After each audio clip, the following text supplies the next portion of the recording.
Danny and Nicole made them drink their pee. They made her drink that, eat dog poop off of the floor. They made her use a toothbrush up her feet.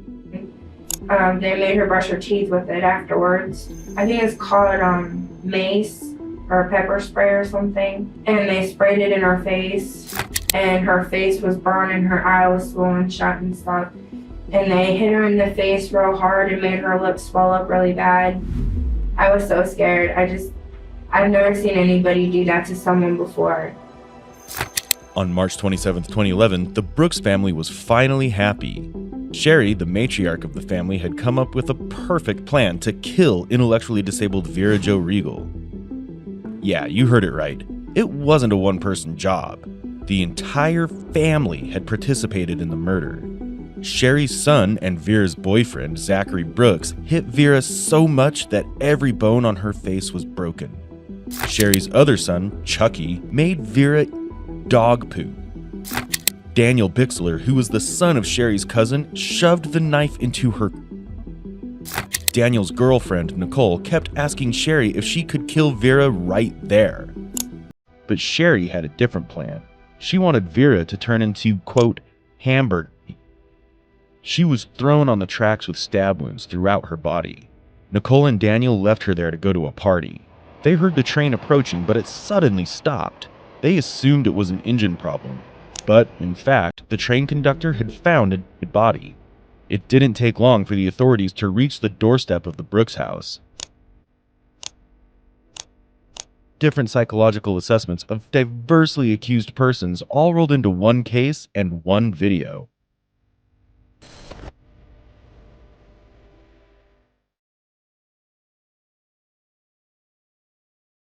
They were saying what they did and stuff, and then who's they?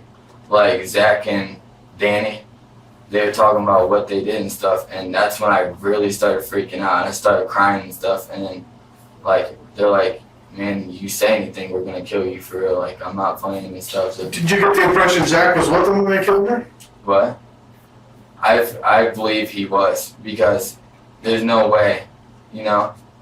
How would he know all the stuff? Well, what did he say though?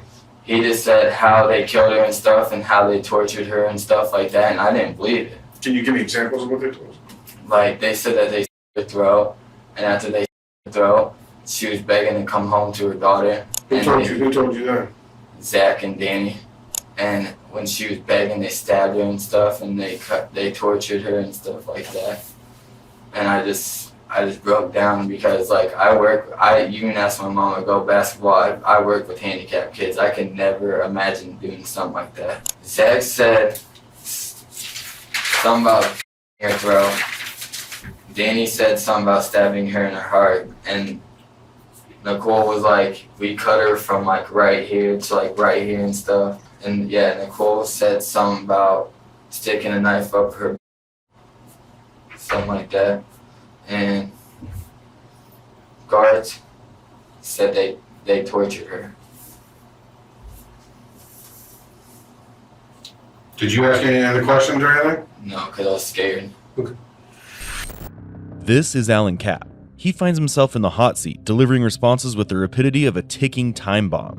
What drives this urgency? It can be assumed that, fearing implication, Alan perceives quick answers as a lifeline to distance himself from the crime. Alan held the secrets of Vera's life and death close to his chest, yet chose silence when the moment demanded truth. Just the reason I got why they killed her is because this is the story I got from Zach. Like, I'm gonna be straight up. Just Zach told me that Vera, because you know how she's not all there, right? Yeah. She took pepper spray and she sprayed it all over the house because she thought it was cologne. And it got, like, it was everywhere. Like, this is when he called me and told me what Vera did. Like, this is before, like, anything happened. This was on Friday, like, when he called me. He's like, man, Vera sprayed pepper spray and stuff, and she got it everywhere. It was in mama's lungs and stuff like that. And he said that She thought it was what? thought it was cologne. Okay. And he said that you know Shannon? I guess she was supposedly pregnant. I don't know if she was, but that's just the story I got. Okay. And supposedly the pepper spray made her have a miscarriage. And that's why they did it.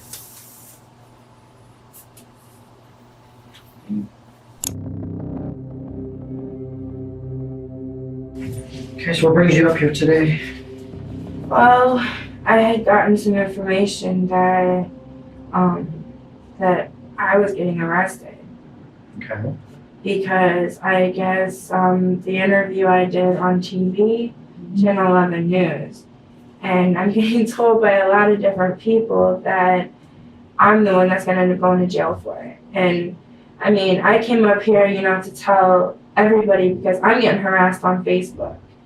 And I'm getting called, a killer. I'm getting told that I had a part in it. I didn't know anything about that. I didn't know what they were going to do when they left the house with her. And as I told everybody else, I wanted to stop them, but Danny put a knife to me and told me if I did anything that he was going to kill me. I didn't believe him at the time because I didn't think he would do it. And, and when they got back and they told me everything they did, I wanted to call the cops. I wanted to get the phone and call so bad. But Danny told me if I picked up that phone that he would do the same thing to me. And I was just so scared. And I told you about the belt part, right? You mentioned about. Yes, and they had it was a piece to a bike, like it goes on the bike neck where the handlebars are. Okay. And it had bolts on it. And they put that around the belt and they slammed it and they hit her in the back with it. And they continuously kept hitting her like that. And Danny was stomping on her head and I got scared and then I sat on the bed next to Sherry and I couldn't breathe. I was getting really scared. I was having a panic attack or something and I was shaking real bad. Shannon expresses distress over being labeled a killer and facing online hostility. By portraying herself as a victim of social media backlash, Shannon might be attempting to garner sympathy or elicit a more lenient response from the interrogators. But as you guessed it, she did not care for Vera, who was being tortured in the same house where Shannon lived.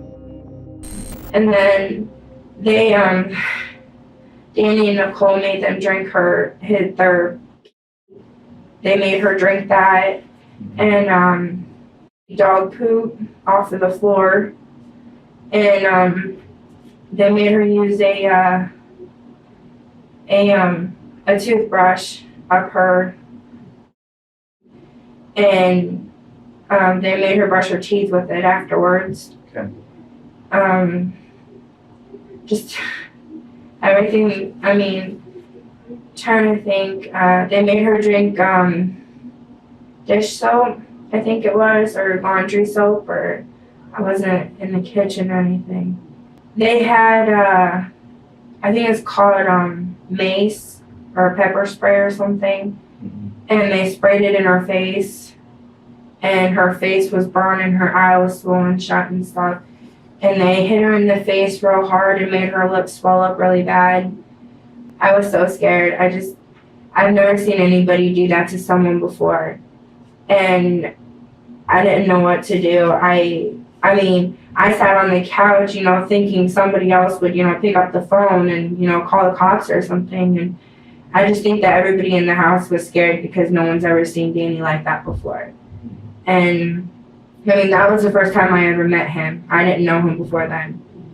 And, I mean, he had just gotten out of prison and no one would tell me why. And, it's just, I got really scared and stuff. And my husband, when he found out that Danny had held a knife to my my left side of my neck, my husband, he was trying to protect me and stuff. So, he got in between me and Danny and told Danny, to stop because he was going to end up hurting someone really bad.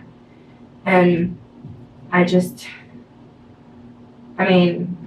I'm just like really scared. I don't know. I'm really worried. I can't sleep at night now because I'm just worried that, something's going to happen. Shannon has entered the room with a purpose. She's not waiting for investigators to question her. She's here to reveal and list down everything. Her parrot speech goes beyond mere recounting. This pattern may indicate a compulsive and urgent need to steer and dominate the narrative. Yet Shannon's focus extends beyond the events themselves. Her emphasis on her emotional distress aligns with a victim mentality.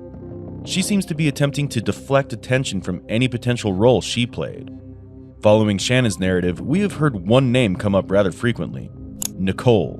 What does she have to say about this?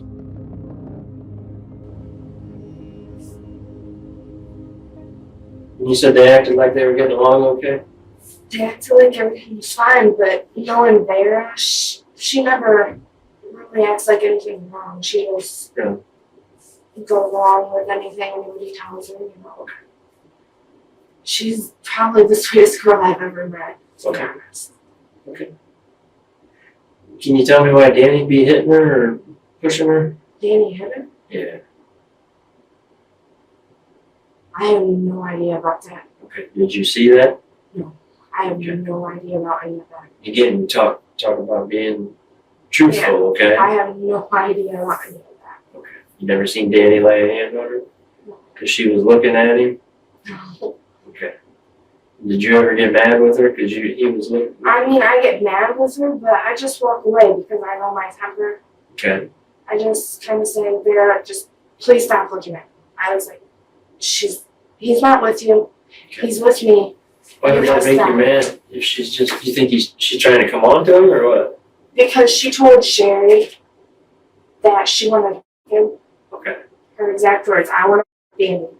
And then she said she wanted to be with me. So it kind of makes me mad, you know, but I just Did she want to be with you too? Okay. because I guess she's bi or something. Okay. Ugh. But I just kind of walk away from it because I know my temper and I'm trying to. I mean, did you ever lay hands on her? I can't hit somebody. And did you ever see Danny lay hands on her? I've never seen somebody.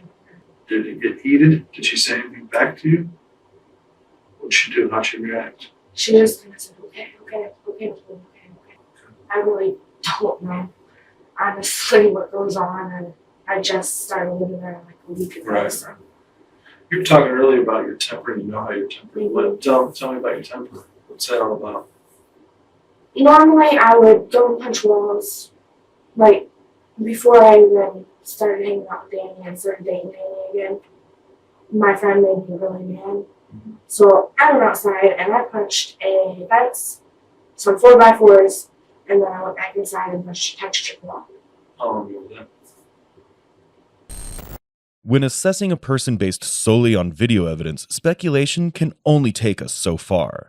Nonetheless, we can definitely and surely say that Nicole embodies the traits of a master manipulator. Her attempt to paint Vera in a positive light, even as she knows she herself killed Vera, suggests she's a monster. If we put it more formally, it highlights an intense lack of empathy and remorse. Thirdly, her ability to lie convincingly and manipulate others can easily be related to sociopathic traits. Lastly, Nicole's apparent ease in constructing a deceptive narrative reveals a capacity for calculated dishonesty. That's my business card. What's that? My name is Rebecca. You were gonna get a female officer in here? Just the Yep. You're in custody. You're essentially under arrest at this point. Just not okay, gotcha. That's my business card. I would advise you, if for some reason this takes a bad turn and there's something you didn't tell us, you may want to tell us before we find out. 'Cause then you're going, not so good. And, you know what I mean? Like you said earlier, it's best to get it all out before when we start looking into this and find out what happened. Okay? So like you said, when you get with your mom, if there's more that we need to know, please contact us, and that way we can talk to you a little further, okay? Any questions? Like he said, you're under arrest, you're not free to leave, so just hang tight. We'll try to find that female officer and we'll get you taken care of, okay? Yeah.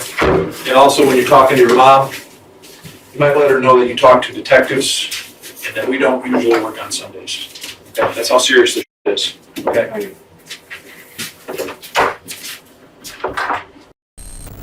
Now, as Nicole's lies unravel before the discerning eyes of the detectives, it begs the question, what is the full truth? For that, we turn to Shannon once again. Vera, she got up to go to the bathroom, and I looked over and I seen Nicole follow her into the bathroom, and I was sitting on the couch watching the baby, so she wouldn't like go in and step on mom's feet or anything. So I was sitting in the living room watching her play and stuff. And I heard Nicole in there yelling at Vera in the bathroom. And Vera she was like crying or saying something.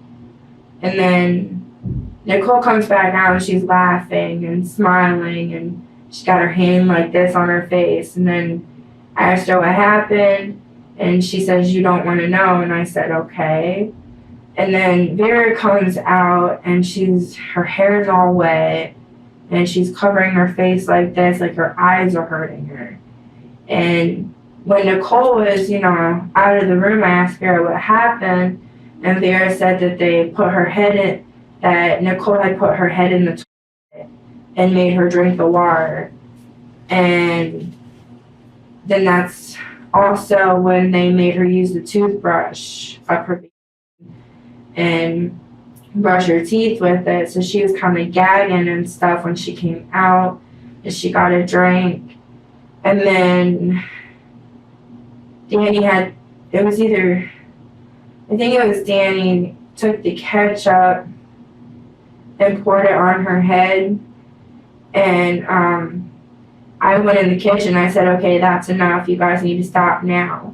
And I told Vera to go back in Sherry's room after she had gotten the ketchup out of her hair. And I told her, just go in there and sit down, just don't do anything, just don't make them mad. And then Danny looked at me and said, "Why are you protecting her?" And I said, "Because you guys are going far enough, you guys need to stop this, you're hurting her." So she went back in there and sat down. Then I came back downstairs, and I heard like a noise or like something coming from Sherry's room. And Sherry looks over at me and says, "You need to come in here." And I said, "Okay." Then that's when they were hitting her with the belt with the little bike part on it. And I went up to Danny and I grabbed it, or I didn't grab him because I was afraid to. I went up and I tapped him on the shoulder and I said, "You need to stop right now." And they lifted up her shirt, and her back was black. I mean, it was black and blue and purple and yellow, and it was horrible, and red. And she kept holding her head like this, and she had her head down, and I thought, her head was bleeding or something.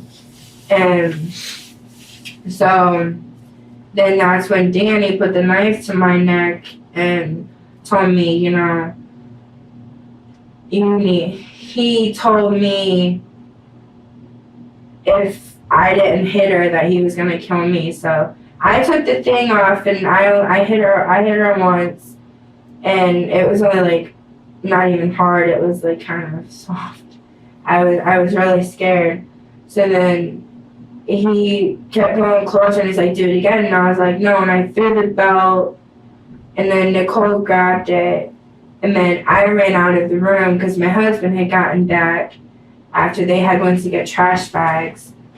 And then I had went to him, and one of the boys, I think it was Chucky, the youngest one, had told Michael what Danny did. And then Michael had gotten mad, and I told him just to calm down and sit down. So I sat down on the couch with him.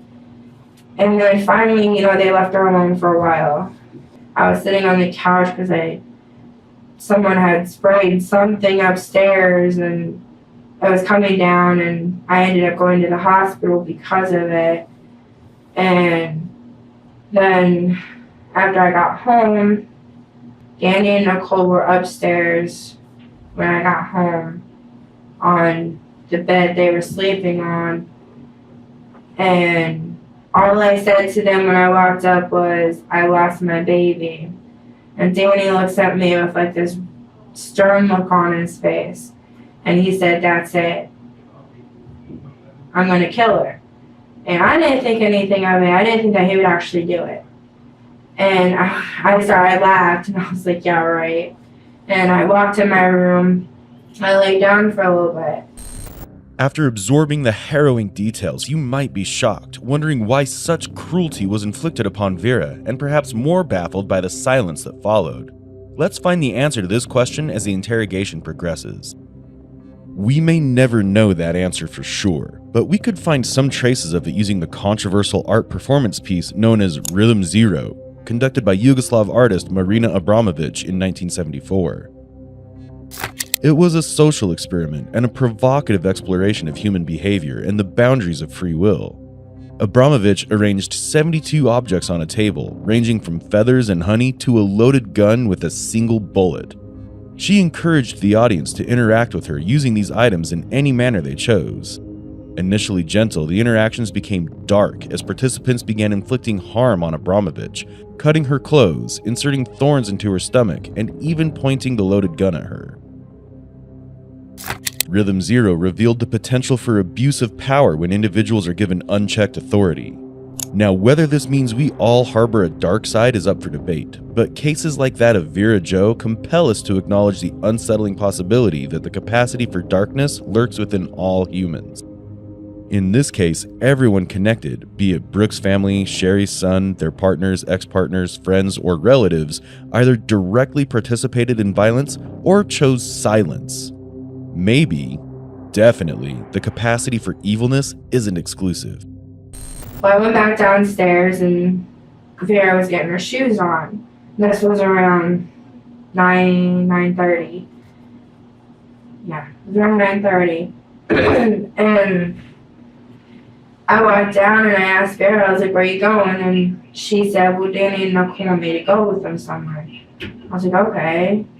And I had asked her again, I was like, where are you guys going? And she told me, well, I'm going to meet up with my boyfriend. I don't want to walk alone. I said, oh, okay, which her boyfriend at the time was Larry Spence. So we figured, okay, she's going to meet up with Larry, and then, she'll probably go with him for a little bit. So they left. Then about a half hour later, they came back around 10:05 or 10:15. And then Nicole walks in, and she looked at me and she was shaking, and she was like, she's gone. She's gone. She kept saying she's gone. And I was like, what are you talking about? And I was scared. I was like, oh my God, please tell me you didn't do anything. And she's like, don't worry about it. Don't worry about it. And I was like, and I stopped. Like, I couldn't talk or anything. I was like, oh my God. And then Danny and Zachary and Garth had left, and they went over to Danny's sister's Desta's house and to get drunk, I guess. I'm not sure about that story. They came home, or it was like 12:30, 1 o'clock, they came home, and they come barging in our room, and they're all three drunk and stuff, and I asked Danny, I was like, why'd you do it? And he's like, because I wanted to. And I was like, well, that's not a good enough reason. You shouldn't have did that. That was wrong. I mean, she didn't deserve that. And all he did was look at me, smile, and say, yes, she did. Nicole, she didn't say anything, so I was guessing she passed out. They had her throat all the way around, all the way around. And that they had stabbed her under her left, and that they had stabbed her in the heart, and they had took the knife and they put it up her behind, and they had twisted, and that they stuck it up her, and they also did the same thing. And Who was actually saying that, though? Which one of them was telling you? Nicole told me that. They wanted to make sure that she wasn't alive, so they put her on the railroad tracks, and they laid her across them to make sure that a train had hit her.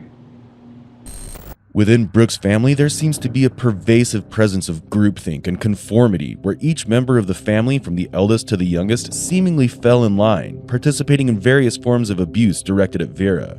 But why? Everyone in that family was wanting to fit in and find acceptance. And then there's the fear factor. The fear of standing out and being the odd one. It was cranked up to the max. The whole sense of belonging depended on just going with the flow, even if it meant doing things they had never dreamt of. In such situations, there's often a puppet master pulling the strings, and in this family, it was the matriarch of the family, Sherry. Now, here's a thought grenade for you. How much of this behavior is conscious? Or were these people just following an unspoken script written by Sherry? Yeah, it said that Vera was looking at Danny, Well, you know handicapped, slower people, they tend to stare anyway. and she said, "What do you want, my boyfriend now?" She said, boom. Started hitting on her, slapping her, punching her, and then took her fucking head and ramming it into my dresser, and it's like, oh my God. Took her head and And then- rammed it in your dresser. Yeah, and then she kept telling Shannon, she said, "Why don't you stick up for your man?" She said, she's been looking at Michael too. Shannon kept hitting on her and stuff, and then Nicole said, "Give me the belt again, I want to do it." Honey, And Grandma then I can't color, started she's doing that. driving. Then she kept hitting her in her head, and it's like, oh my God. Sherry had sexually assaulted her own kids and was especially obsessed with baby girls, yet most of her children came back to live with her as they grew up and flourished in violence, just like her. She wasn't raising a family, she was instead building a cult. So how did Sherry blur these lines? The answer is rather disturbing. She made this possible by abusing each and every one of them. You might have heard of Stockholm Syndrome, which is a psychological phenomenon where victims develop feelings of attachment and empathy towards their abusers. To answer why is rather difficult, but it can be due to a combination of fear, isolation, and perceived acts of kindness. They had her by her hair and they were just hitting her head on the floor and kicking her and punching her, and they had grabbed something from outside and they were hitting her with that. It looked like a crescent wrench or something. Mhm. They were hitting her in the back with that and the side and stuff, and Danny would stomp. He would jump on her head, like he would jump up in the air and then down on her head, and he would kick her, and I was so disgusted by it. But every time I tried to, stand up and do something, Danny would push me out of the way and tell me no. And it's just, I wanted to stop him, and it won't get out of my head, it won't leave, and yeah. This information that you've said today, you didn't tell it to me on Sunday when we talked. Right. When we talked on Sunday, I was scared, and I couldn't remember everything. I was having a blank in my head, and I think it was because I was nervous and I was scared.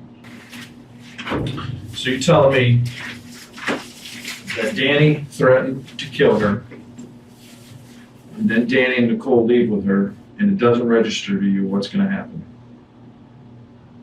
Yeah. After they beat her repeatedly all day long. It didn't click in my head until they left. And So you decided to come in here on Sunday and not be forthcoming with the information that you had. I couldn't remember everything at the time. I was, Shannon, let's stop that, okay? I don't believe you, okay? I would believe more that you were scared than I would believe that you don't remember. Because your memory right now is pretty damn good, 3 days later. When we're sitting in the room and I'm telling you, we're here, Vera's missing, we want to make sure she's okay, and nothing's happened with her, and you got all this information, you can't tell me that you didn't remember that on Sunday. And for you to come in here to lie is only going to make it worse on you and everybody else involved. Okay. I mean, obviously, you know Vera is dead. Vera was murdered. Okay. And whether you want to accept it or not, you're a part of it. Were you holding the blade? Did you do what was done to her? Certainly not. Okay. But you have kept information from us during the course of this investigation. Okay. Mm. So let's try and fix this as best we can. Okay. And we need you to be honest about everything that happened. Everything. Okay. With Vera, not just Nicole and not just Dan. Okay. And this is coming from multiple sources. It's coming from all over the place. Okay. We know Zach's involved. We don't know exactly how you're involved. We know about you hitting her with the belt. That part's true. I'm having some issues with your version of the story, though. Okay. And in the big scheme of things, in the big picture, it's way down here. Her death is way up here. Okay. So you need to think about how honest you want to be with us. Okay. And if you need to go home and relax and maybe come back tomorrow, we're trying to be as honest with you as we can. Okay, you're in trouble. Right, Okay, right. you are in trouble. You lied in the course of a murder investigation. You just straight out lied. There's no other way to describe it. You completely lied. There seems to be several loopholes in the story so far, but what's the most disturbing aspect about this case isn't the torture, it is the selfishness of the people involved in the case. As the detectives question and confront Shannon about her initial dishonesty, we get the same excuse as made by everyone else. They were threatened to be quiet. Sure, the family was twisted and capable of killing, but does that discount these people of their responsibilities? And do you think Shannon would have played no part in the story? Well, there's a twist in the waiting.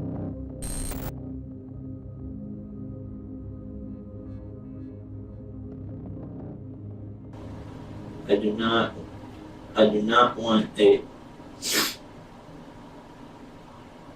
Lawyer? I want a lawyer. You do want a lawyer? Okay. Okay. We'll stop at this point. I'm gonna tell you right now, you need to get a lawyer, okay? Because what's happening is, if you don't already know, we've talked to everybody, we've got written statements. There's a lot more than just Daniel and Nicole going down for this, okay? I'm gonna tell you that up front, all right? Your mom may be one of them as well, all right? I think you know what we're talking about. Yeah. I think everybody, don't say anything because you said you wanted a lawyer. So I would highly advise you, as soon as you get back over to that jail, you better contact a lawyer, because as they say, everybody's jumping on the bus and you don't want to be the last one on the bus. Okay? Do you understand what I'm saying by that? So it's going to benefit you greatly for one of these gentlemen to call Judge Routes and say they believe you were honest and truthful. Okay? And that's the best shot I can give you. I think we went back home and seen Danny and Nicole at the house, and then found out they were beating on her. And Okay, did you said earlier that you saw that? Is that when you saw them beating on her? Yeah, Okay, what was exactly did you see? Nicole and Danny beating on my baby's mom. Okay, explain that to me. When They were hitting on her, kicking her. with their fists, Yeah, both of them? yeah, Okay, and this was inside your house? yeah. Where did this take place inside the house? In the living room. Okay. Was there anybody else around when that was happening? No. My mom was, but she was in bed. Okay. Anybody else hitting her? No. Well, specifically? Shannon was. Okay. Did you get a couple hits in too? No, I never hit her. You never hit her? No. I don't believe in hitting females. So they were hitting and kicking her? Yeah. How many times you think, roughly? Let me stay around that same time. You didn't see any spray, any mace, nothing like We that? never had mace or anything. Okay, so no, you don't know anything about a spray? No. So Shannon comes back from the hospital and that's when her and Vera get into it? Yep. She said you killed my baby and everything that was inside me. Okay. And she started laying off and hitting her. Okay, how was she hitting her? She hit her with Well, she started hitting her with her fist and everything, and then she got a belt over the padlock and started hitting her in the back with it. Shannon did? Yeah. Was anybody, I mean, you were there? Who else was there when that was going on? Me, Michael, Shannon, Garth, Chucky, Alan Cap, Danny. So Alan was still there when that happened? Everybody was, except for my dad, because he was grocery shopping. So everybody saw all that? Was Shannon hitting on Vera? Except for my mom, Except for your mom? because she takes the meds and go to sleep. Okay. Even after getting a legal counsel to represent him, the truth, it seemed, was his best defense. With so much already known about the case, any attempt to deviate from the established narrative would only serve to further incriminate him. The family-wide tendency to place blame on each other suggests a phenomenon known as group polarization. It's hard to say if the Brooks family was an echo chamber, magnifying individual twisted fantasies, or a spontaneous combustion of conflicting personalities. But what we can say for sure is that the blame game was coupled with power struggles and manipulation within the family. And who all knew that you had a miscarriage? Everybody in the house.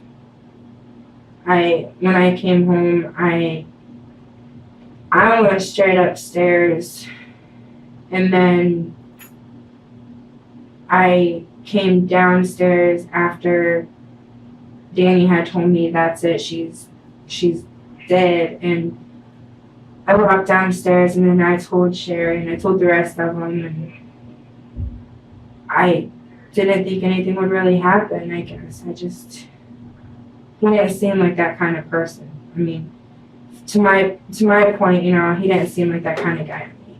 Even though you'd seen him beating her? Yeah. He didn't seem like that kind of guy? I was really confused, and I was like, it's been like really hard for me because I seen my mom go through the same thing. She was beaten and abused, and How did Zachary react when he found out that you lost the baby?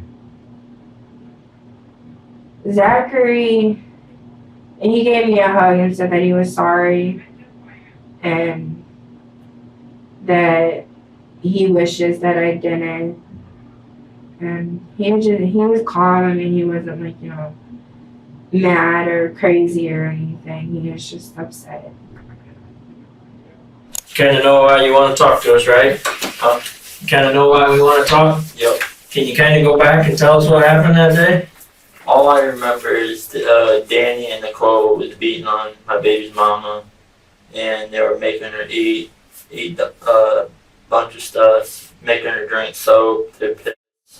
And then Shannon told Danny that she was pregnant, which she wasn't, and Shannon told Danny to do what she did. Okay, so Shannon told Danny to kill him. Okay. Is that something you heard? Yeah. Okay. Do you remember exactly what was said? Shannon told Danny and Nicole to kill my baby's mom. Okay. Because she said that Shannon said that she was pregnant and Vera sprayed pepper mace, whatever that is, and we never had pepper mace or anything like that in the house. Oh, you didn't?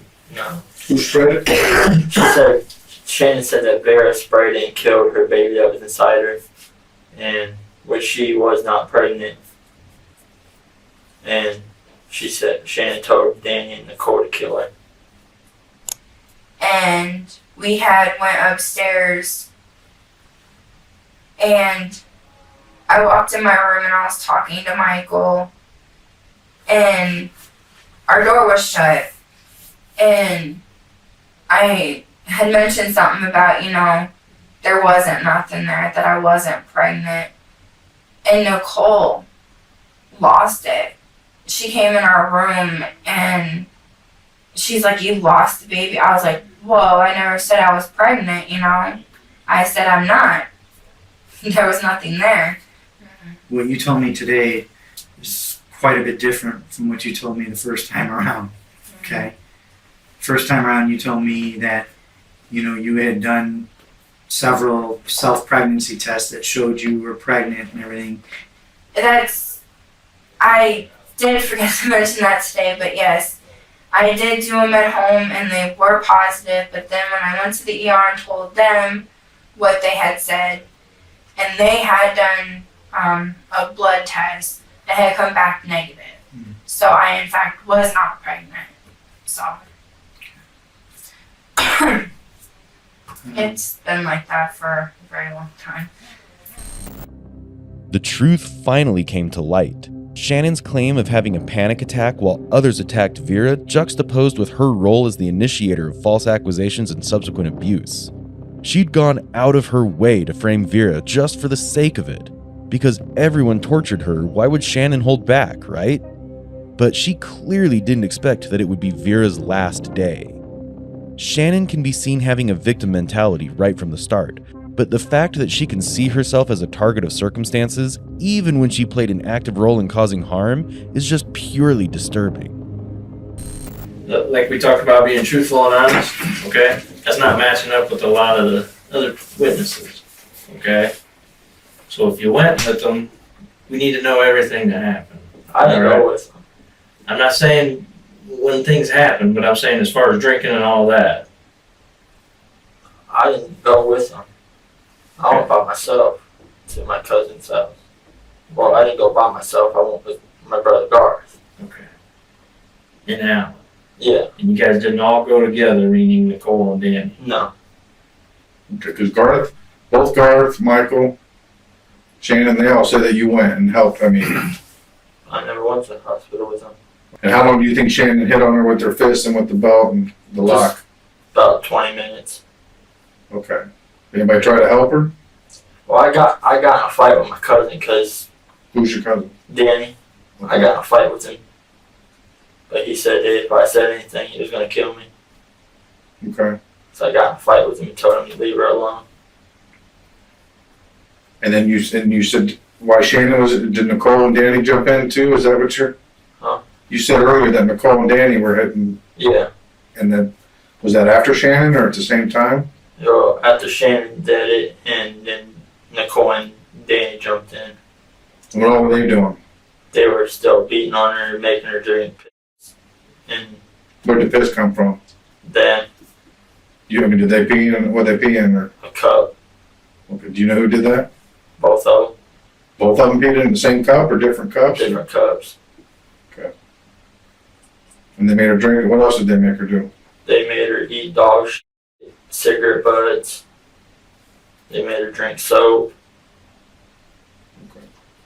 That's something everybody was participating in, though, right? No. Just Shannon and Danny and Nicole. At no time did you hit her or I never anything hit at that her. point. I don't believe in him females. You're giving me a big tell, bud. We talk about truth. Every time you specifically, you're closing your eyes. I'm telling you Okay. the truth. Not on everything. All right? I'm going to tell you that up front. You're closing your eyes when you answer. All right? And we talked about that at the beginning to be truthful about all of this, okay? We know you were hitting her. I was not hitting her. You have. You did. No, I didn't. We know that. All right? But we got to get past that to get all the truth. I never hit my baby's mom. Never once. Why would everybody say that? I mean, these are people that aren't even in your family saying they've seen you hit her. I don't know. I never hit my baby's mom once. I swear. So I can really not remember anything. I mean, I don't. Your call, guys. I mean, I just don't see any sense. I mean, I'm not saying he's lying. I don't know. It's not matching up with all the other statements about who went to the hospital. I mean, and like I told you out there, if the little stuff doesn't match up, there's nothing criminal about going to the hospital with your I sister-in-law. understand that, and I explained that to him. We got to get him back shortly, too. I know. So. He was talking about wanting to take a polygraph about what he was telling you. I explained to him it's not TV where they wire you up, ask you some questions, and let you go. I don't think the judge is going to go along with that. The prosecutor would want some type of, if he passes, cool. If he doesn't pass, we're gonna use it against him in court. But we would not ever stipulate to that stuff. I just can't do it. So anyway. If you want, we can give you a few more minutes with you, if you guys need to tidy anything up, or. No, I thought he was relating things to me in time frames, and I'm a visual learner. I have to see pictures. I can't read and get it. Right. And other people get it different ways. So I don't know. Is there anything else you want to say? Otherwise, we might as well wrap this up. No. Okay. Zachary is donning a mask of denial in an attempt to distance himself from the responsibility of stopping others from harming Vera. He has employed narrative framing, crafting a story that positions him as a mere observer and nothing more.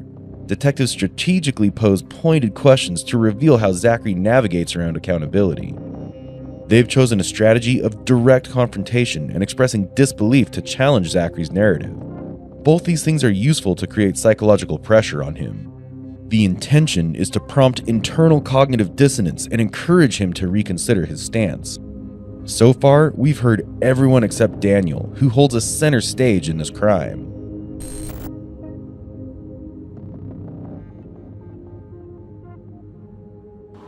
Tell us what happened. I mean, you basically told us what happened. If the cards fit right, you could be looking at a death penalty. Do you understand that? Okay. You talk about this. You go see that kid or you get the death penalty? Not for long. Right? And I don't know what the policy is in some of those places if they do the death penalty. You may not get to see a kid if you're on death penalty. I don't know what they do.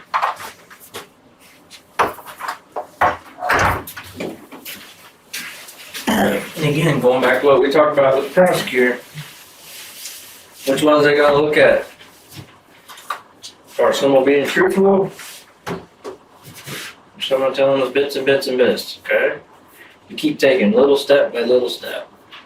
Alright? We just want the whole truth. You know what I'm saying? Here's another comment you made to one of them was, I gotta get another teardrop. You don't say that stuff unless you did it. You want to write out a statement? Not really. Yeah, it doesn't mean you can't tomorrow. I know you're probably tired. You know, maybe get some sleep. Maybe if you want to talk to us again, you can. You feel free, okay? Tomorrow, whatever. Get you a business card. You want one last one before we head over?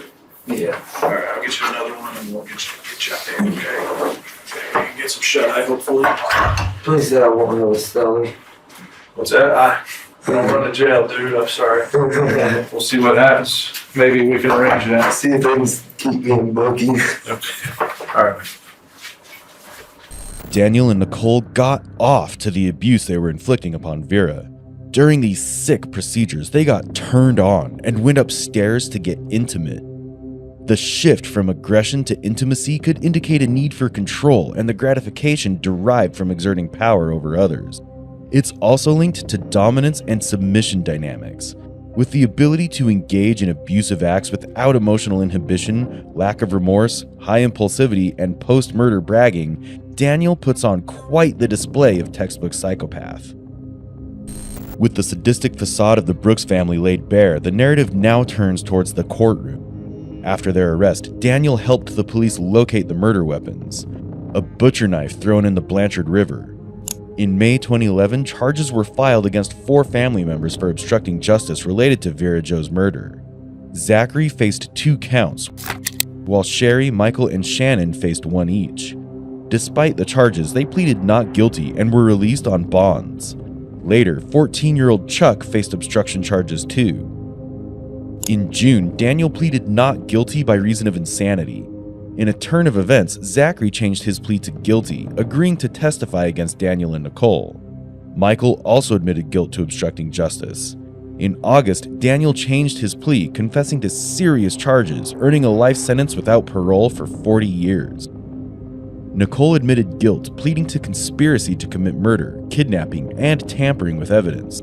She received a 23-year prison sentence, the maximum allowed by law. For those who loved Vera Jo, the scars run deep. and the psychological wounds may never fully heal. Each member of the Brooks family, from the most outwardly charming to the most overtly malevolent, bears the scars of their upbringing, their choices influenced by a toxic environment of fear and control. Vera endured abuse from both her biological father and stepfather, while Sherry herself suffered abuse at the hands of her father. The cycle continued with Sherry and her children falling into the same pattern. The Brooks family was built on the foundation of abuse. So, all this prompts a vital question. Did the members of the Brooks family have any choice to do something right? Given the context, we invite you to share your thoughts and insights on this case. What's the location of your emergency? Yes, my son is unresponsive right now. He got something coming out his mouth. What do you think is coming out? I'm not sure what it is. I know he likes to eat his own poop and lay in his own pee all day. Can't get him to eat his breakfast. He don't want to eat his breakfast. All he want to do is eat his feces, so. He said he pulled it out and he was squirting blood? Yeah. The tart? On the tart. No, he pulled the stick out. Or whatever, the stool piece. He pulled it out. If you're already appalled, you're not even 1% ready for what this 30-year-old man, Almutahan McLean, is going to share, do, and act out in this video. On December 16, 2019, his son Dakota Collins was supposed to turn 11, but that celebration was one he would never see. Instead, on December 13th, Al made a 911 call that left everyone's blood boiling. What do you think is coming out? I'm not sure what it is. Can you clean that out of his mouth a little bit? Take your fingers and clean it out of his mouth, just so he doesn't choke on anything? Yes, ma'am. I mean, just mental behavior. See, he just hurts himself all the time. Okay. He wake up, don't get his way, slam his head, eat his All right, I understand. Okay. It never ends. Okay, are you cleaning whatever you can out of his mouth? Yes, ma'am.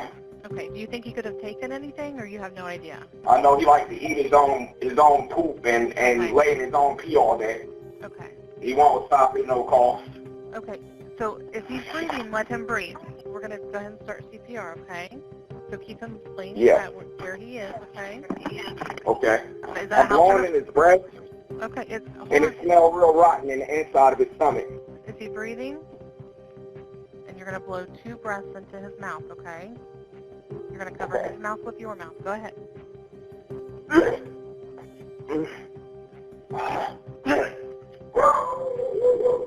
my God. 1934 Kensington Street in Dayton, Ohio was a house of horrors. This time, though, things were different. The officers from the Dayton Police Department reached the house 8 minutes and 13 seconds after the 911 call was made. It would be the most terrible thing they would see in their entire career. Al was waiting for them at the door, while his biological son, Dakota, was inside. While the officers were trying to help Dakota, Al was busy telling Officer Evans about what a terrible child he was. While you already have a hint that something is wrong with Al, all his secrets lie behind just one question. What happened that day? No doubt the police had the same question, so he was taken to the station for a round of questioning. What has he right here? And that blue chair? That blue chair right there. We are going to be interviewing you in regards to the crime of a homicide. Okay. Homicide, that's like premeditated. Homicide's kind of a catch-all for somebody that died more than likely not of natural causes. Make sense? Yeah. So it kind of covers a lot of things. It could be murder, it could be... That's the thing. I don't even know why my child is dead. You heard me? I still don't know. If your child's dead? No, they just told me he did, but they didn't tell me what killed him or anything like that. You hear me? That's kind of what this opportunity is for you to tell us. To discuss it with you weren't there. Right. You were there. We weren't. Right. So this is once we go through your rights, this is your opportunity to kind of tell us what happened today and how he died, how he became unresponsive because we weren't there. Right. Al's inquiry whether homicide means premeditated is a good but obvious strategy to gauge the detective's perception of the situation. Okay. We want you to tell us, because we weren't there, what happened today. Well, it's what happened. I ain't slept in about 3 days, right? Kid keep falling down the stairs, keep knocking his head around. It looked like something was wrong with his stomach last night that I noticed. And I gave him some water to throw up. You know what I mean? I had him drink like several cups of water because it looked very odd normal. And I know that he used to eat his own shit. So I just wanted to make sure that he was okay. So he drank the water. That was it. And I guess he goes back upstairs and acting out some more. I mean, jumping off the banister, everywhere, everywhere, the usual, might I add. I've been dealing with this for probably like, since he was 2 years old, he's been doing this. Yeah, and so I've been very tired. I ain't slept in 3 days, so I'm just sitting there. And here he come rolling down the stairs again, ba-doom, ba-doom. So I told him to go back upstairs. A little while later, I go up there. I see a stick in his ass, like a chair leg. So I asked him, what is he doing? And he's just steady, you know what I mean? Just steady doing what he do. This ain't the first time he tried something like that. So I see blood on the ground and I asked him to pull it out. You know what I mean? Blood squirted immediately. Now I'm freaking out. I'm like, hurry up. You need to get downstairs so I can get you in the shower. You know what I mean? And see what's going on. So at the time, I didn't think nothing of it. I just see that he bruised up as usual. Seeing he always, he never stopped. He would find any way, any type of way, anything to use just to put a bruise on his body. So as a parent, I just put him in the shower. I put him in the bathtub to try to, get some of the swelling to go down or whatever the situation may have been, clean him up, make sure he was good. So I'm sitting on the couch. And he like, Dad, come here. Like, he like, Dad, help. So I come up the stairs to help him. And that's when I noticed his body was cold, very, very, very cold. So I took him downstairs and tried to rinse him off, to see if he'd shake out of it, wake up. I had no clue of knowing that he was sick to that extent, or that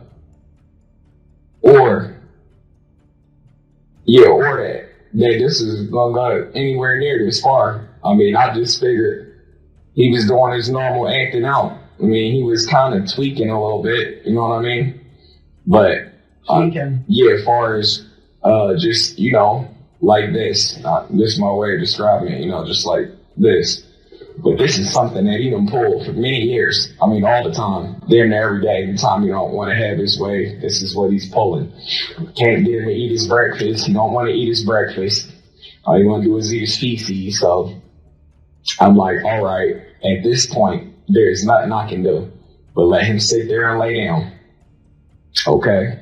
So, like I said, he said, Dad, help. And I came up the stairs. That's why I'm shocked. Right now, I'm not even crying or nothing. I'm just like in shock. Like, my child really dead? How? You hear me? It's what I don't understand. Now, I know them girls that ain't do nothing to him and kill him. I just don't understand it. I'm very serious. That's where I'm at. It was shocking. Yeah. Al seems to be laying the groundwork for a narrative where his abusive actions can be painted as reactions towards a difficult child, which brings us to Al's discussion about Dakota eating his own feces.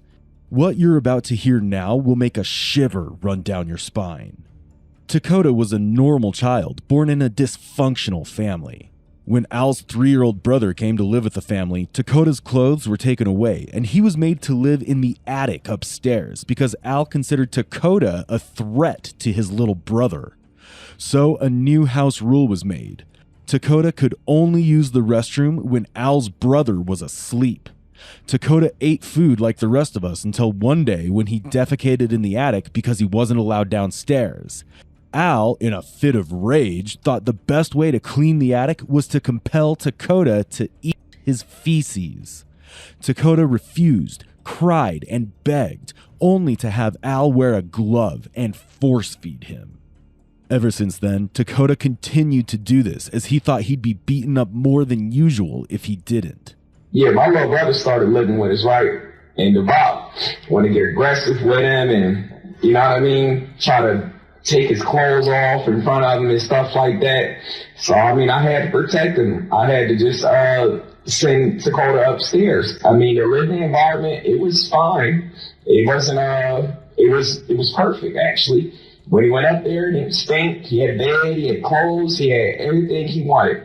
But this is the point that I'm trying to make as a parent. This how far this shit go. I mean, I had social services out there. I called the police. The police told me he was being unruly and that when he got a little older, they'll be able to, you know, put him in some type of juvenile center. And I mean, this is the day after he jumped out the window. I mean, I'm traumatized every day. It's a new show. Here we have two sides. First, there's Al lying through his teeth, saying he was trying to take care of Coda and provide him with everything that he needed. The second is the data that the police have already collected, which highlights Al's failure to provide proper food, clothing, and sanitary living conditions for his son. Dakota hadn't just jumped out of the window for fun. It was his fight or flight reflex. Now, whose side you believe is your choice. Like, he would come down, I would invite him to watch TV. He's my son, he was handsome, he looked just like me. You know what I mean? And I would invite him to sit down, watch TV, and this, that, and the third. And he would just, and I mean, the smell was so loud, I can go up there and clean it every day. And 5 years from now, you'll probably smell it. So if it was the fumes, I don't know what it was. I mean, I did everything in my power. That bucket that was upstairs, I used to put soap and water in it and have him clean it up. Clean the floor up, clean your walls, clean it up. Like, it's just unbearable. I'm downstairs on the couch. I can't even sleep because the smell is so strong. You know? I mean, outrageous. And he getting put in the shower every day on a regular, you know what I mean? But regardless, it'd be like you never put a drop of water or soap on him. It's very shocking right now, the fact that he did. I mean it. I never thought that he would end up dead. I figured if he eat his own poop, I even Googled it, like, will it hurt you? And they was like, nah, you know, to a certain extent, you know what I mean? Just to see, because, I mean, I was to the point where, what am I supposed to do? Call the police and be like, oh, my son is over here eating today? Did you ever take him to the doctor? Yeah, he's been to the doctor. You have? Yep. What's the doctor? It's been so long, I don't even know. I just know it's probably like when my health insurance ran out. Probably close to 3 years ago. So the kid hasn't seen a doctor in 3 years? Yeah, but he been to the hospital in less than that. When So was he he at the hospital? probably like a year ago when he jumped out the window. Baby children? Yeah, he always been very healthy. Where did you take him to the doctor? I only took him to the hospital, and I only took him to the doctor when he needed it, and it won't nothing wrong with him. He's eating his own feces. There's something wrong with him. I mean, but besides the fact, now I took that into consideration. He's been in counseling his whole life. See, I could tell y'all. So where did they go to therapy at? He ain't been to therapy in a little while. So he's gone to He has been, I'd say, probably like 4 years ago. So he's been in counseling for 4 years, but he's been in the whole life. Maybe off and on. I probably had some online counseling services or online counselors talk to him. But Where did he go to school? he's homeschooled. Thank you. But the thing is, like, when I did have counselors speak to him, he would play them so slick to the point where they'd be like, you know, he's all good and golden. Like, they wouldn't believe the stories that I tell them. Nobody knows what he means. He's using words like probably to answer whether Dakota had access to therapy and counseling. How can he probably be getting that? Who was ensuring it if not Al himself? Al is framing his sentences as if Dakota lived in the lap of luxury. In reality, Dakota was denied basic amenities and essential medical care when he needed it most. Despite Al's big claims, he never took Dakota to the hospital except when Dakota jumped out of a window to escape Al's beating. Since that day, Al had the window locked and covered, making the attic even more of a dungeon of punishment.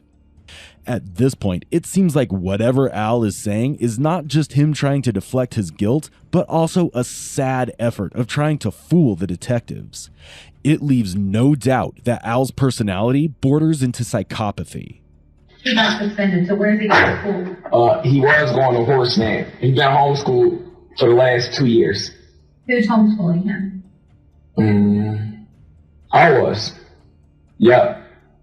Why do you have to think about that? My lip hurt. I'm just like, you know, I've been up for 3 days. As I'm telling you, I still haven't took a nap, been to sleep. So I'm doing my best. And you've been up for 3 days because he's been walking into walls and falling down?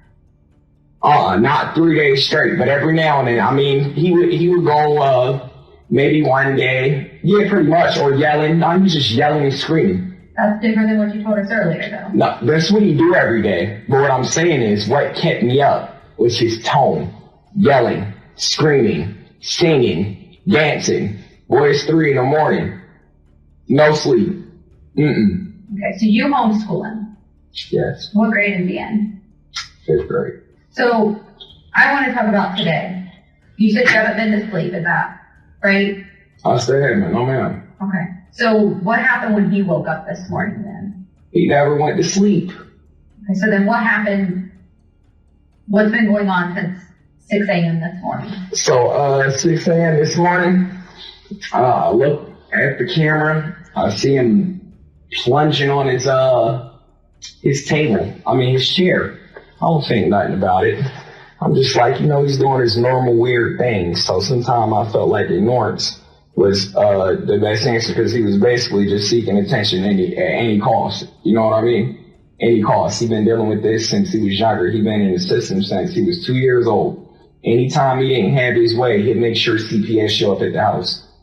Okay, so keep going with your story. And you would tell him just anything. The most outlandish thing. And Daddy said, kill myself. Or I'm gonna, this, that, and the third. And then come home and, how's the day? Everything was fine. People who abuse their own kids often have a few common traits. So is Al a product of a traumatic past, a frustrated parent, or just someone who missed the memo on basic empathy?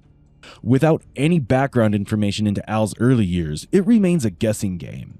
He, however, did have a rocky relationship with Dakota's mother and had an ugly custody battle with her. In fact, Dakota's mother, Robin Collins, did try to help her son. Okay, and what's the custody situation with you guys? He has full custody. Our custody agreement is that he's supposed to bring him back to the state 4 times a year. I'm supposed to have phone conversations with him once a week, talk to his schooling, and talk to his doctors. He has not abided by the court order in 4 years. I did not know where he was living because he was supposed to be living in Erie, Pennsylvania. Thank God that he caught a drunk driving in Dayton, Ohio, and now I have his address. I've been trying to work with him to talk to my son, and he gave me a bunch of things that are very concerning. He locked him in his room. He tried to jump out a window. He sent him to school in a diaper. He pulled him out of school. He whipped him with a belt. Just a bunch of stuff that's very concerning to me. While making this call for a welfare check, Robin had no idea her son would die in a few months. Even though Robin couldn't reach him, doesn't mean Al was handling Dakota alone. He had been living with his 28-year-old girlfriend, Amanda Hines, and her 25-year-old sister, Ebert. So naturally, we have to question what Amanda and Jennifer were doing when Al was making Dakota go through hell. Did they say what happened? Huh? Did they say how he died? What happened? They didn't say that. That's why we want to talk to you. Okay, where was the Dakota? I think he's in the bathtub. I heard him in the bathtub. He was in the bathtub? Mm-hmm. He should have been taking a bath. Because I woke up and I was still in my pajamas. I just left. I didn't even get anything to drink or use the bathroom. You didn't do anything, you just went without brushing your teeth or anything? Yeah, I just got up a lot. I thought it was later what it was. I had to get to the bank before I closed. I had bills to pay, so I had to hurry and get the money in there. She had to work till 11, so I came back home. So you were going to go over to her house? Mm-hmm. I went over there for Thanksgiving. And he has other children. Mm-hmm. He has other children, right? Where are they? North Carolina, last I knew. He lived with his mother. Living with him? Your mother.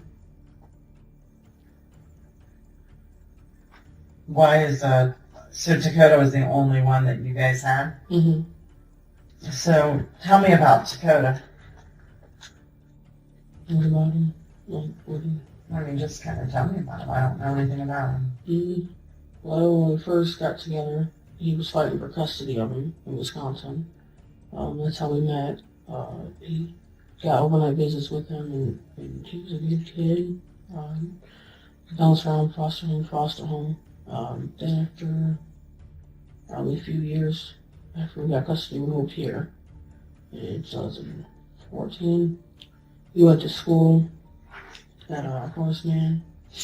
He had a lot of behavior problems. He was going to get kicked out of school.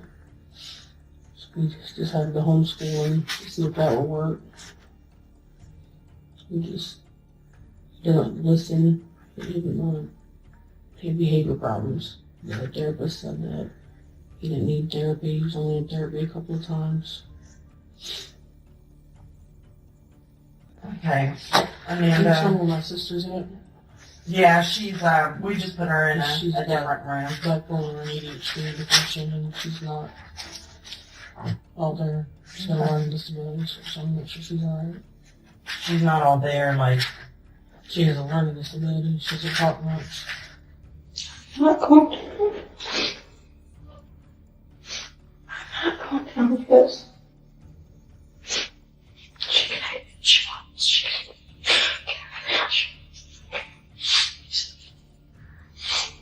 I don't care.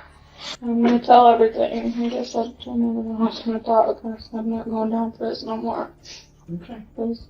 For someone who doesn't talk much, Jennifer seems to be ready to confess right away.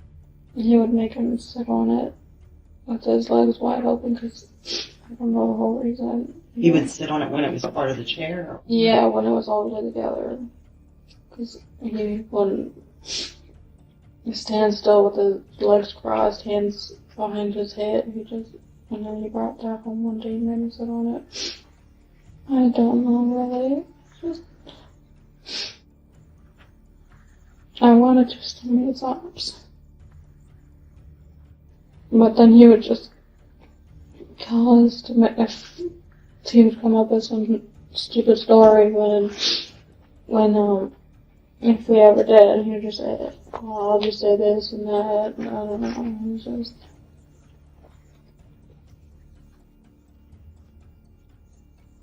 He just make excuses.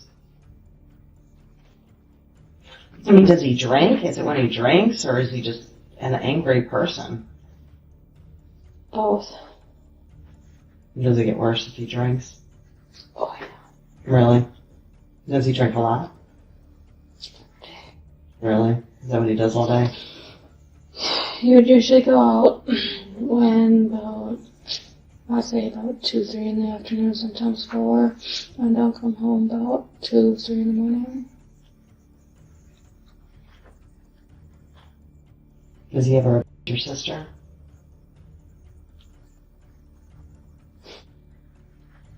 He used to when they lived in Wisconsin, but now he just throws things at the floor and punches walls. Or takes it out on Dakota? That too. So Dakota peed the bed, is that kind of what his problem is with him? Yeah, but really, and like he, I noticed last maybe week or so he didn't go poop in the toilet because I'm told to watch him because he likes to rub poop everywhere.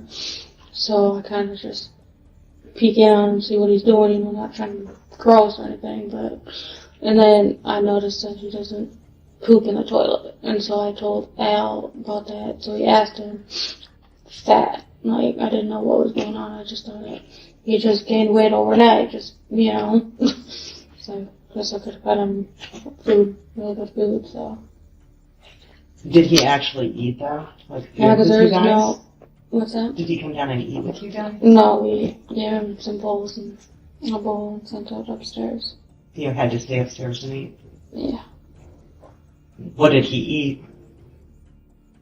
No, he usually what we eat, like pizza and macaroni and cheese and everything. But yeah, so this morning I gave him bagels and peanut butter. Yeah, usually. And then lately I've been just giving him everything that Joe eats is what I give him. So I don't know what's all going on with that. Are you the one responsible for feeding him for all the meals? Yeah. So when you go up and feed him, is he back in that locked area then? No, he's just, when you just go upstairs, he's right next to the railing. Okay. So he was in that area. Was the other area locked off, or? Yeah, because that's the window in the area. He was in there before, but that's when he jumped out the window and plus the ceilings all falling down and everything. You got that. That's where he jumped out the window up there? Yeah, that's why it's boarded up there. And that's probably because he was being kept up there? Yeah, that too. Huh.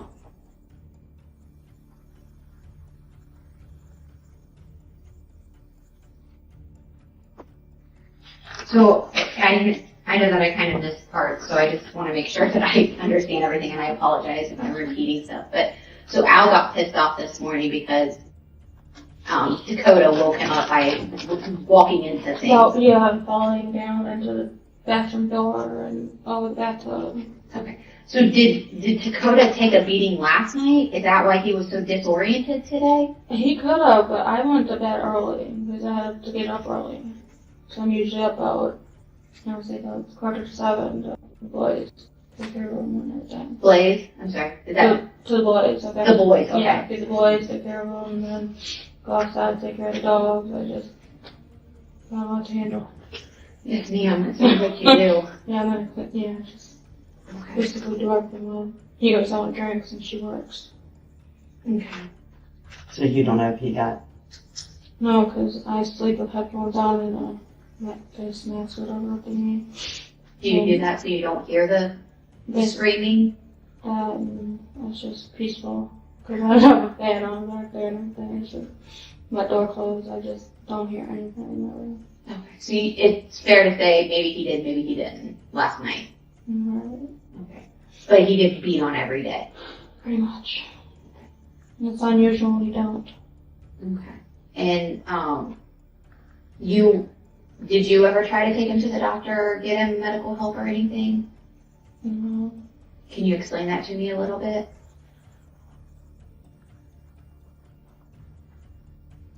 I don't know how I tried, but he would come up with an excuse saying Dakota's crazy and he does self-harm and everything, so he just comes up with an excuse that it's all Scott's fault.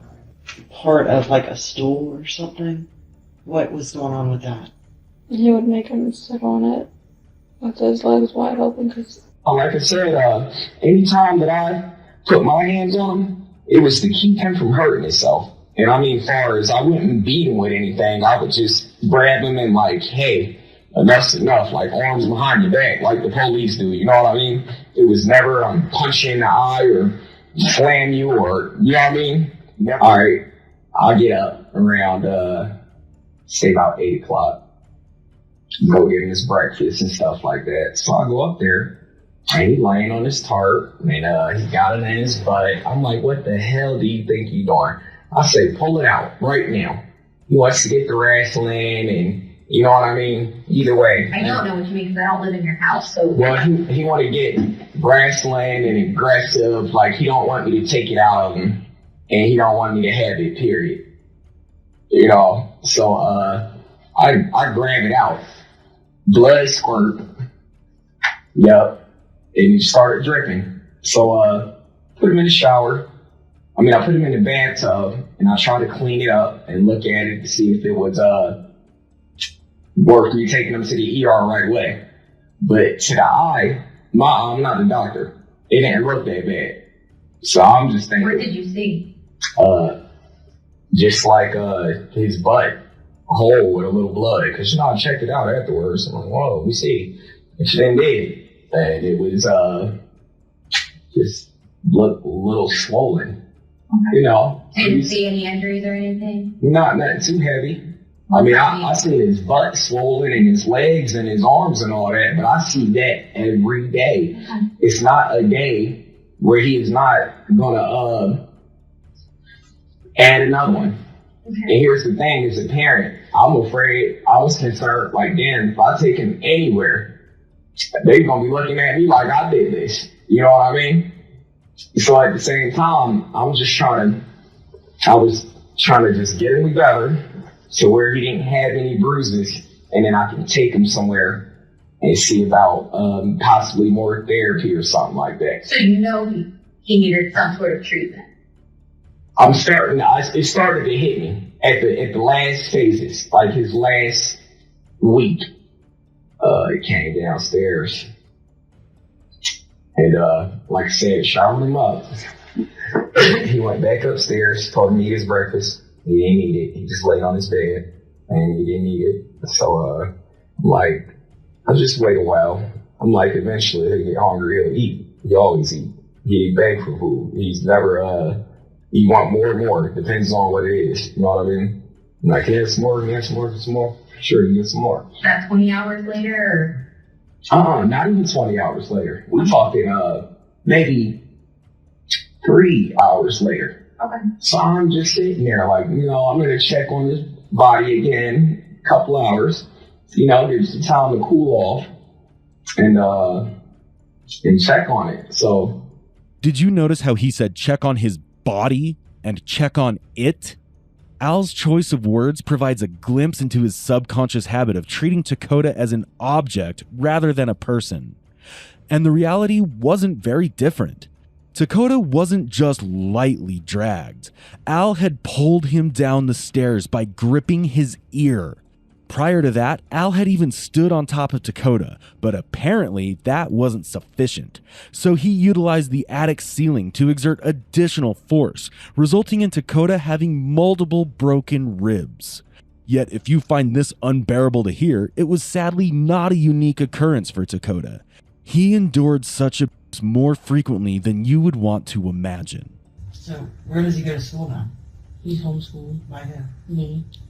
I give homework assignments. I usually put them off at the library and then I give them to my sister to give to him. And he reads his books and all that, like the paperwork. So You just usually, papers, you know. usually I'm a tablet. Then there's a bedroom across from us, which is where the school sleeps at. And then my sister, we kind of made her a bedroom in the back of the house. It's kind of Okay, so I mean, Dakota stays in the bedroom across from mine. Right, Josiah doesn't stay in there at all? He naps in there. So who goes in the upstairs? Well, we leave it locked because it leaks. No, it's off limits. So why is there urine and stuff up there? Our dogs go up there sometimes. And pee in buckets? You guys should train your dog to pee in buckets? There's no buckets up there. Yeah, There's a buckets swimming with urine pool in there. There shouldn't be no buckets There of urine. is. The ceiling leaks. I Well, don't the think it's buckets not a are. leak.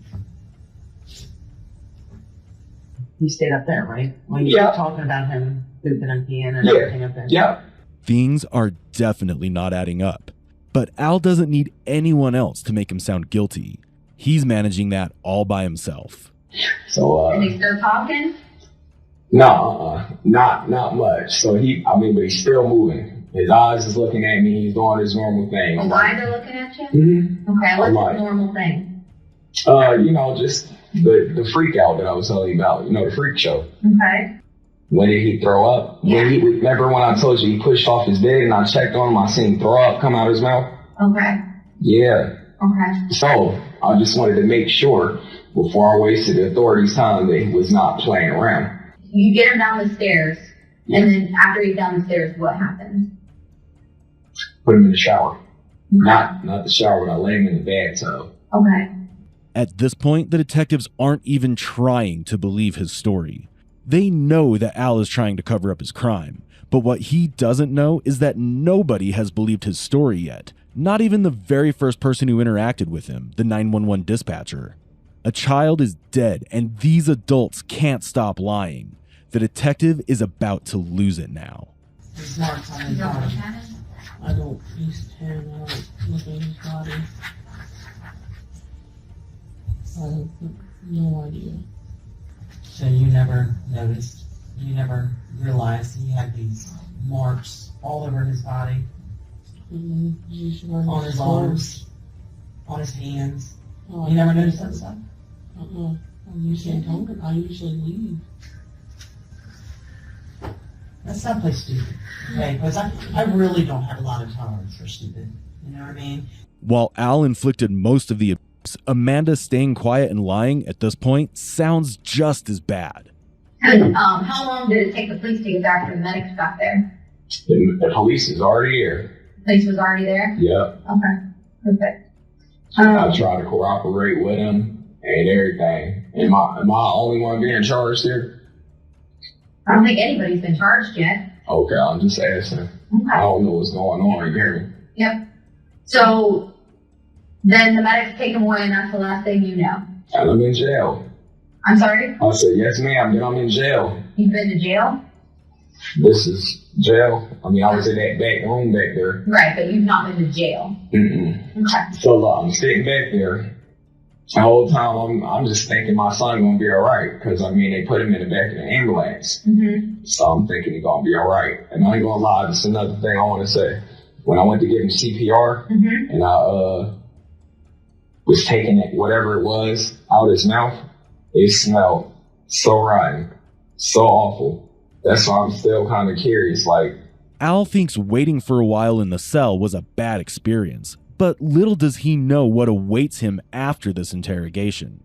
we're about to sit on the couch, Sit on the couch. watching him. It's like a 24-hour watch. It only take him a second. The flip down the stairs over the rail. I mean, not nothing small. So you watched him on the camera? I was, yes. Okay. How come we couldn't see that view of the camera when we were there? That I don't know. Did you disconnect the camera? Not at all. My kids soak it down so good. I'm not exaggerating, man. Sometimes I go up there and I think I'm in the Pacific Ocean. How? I don't know. Can one get so much water? I mean, I monitor his water too. I hadn't given him more than he can bear or anything like that. You know what I mean? I try to give him enough to stay hydrated. And Okay.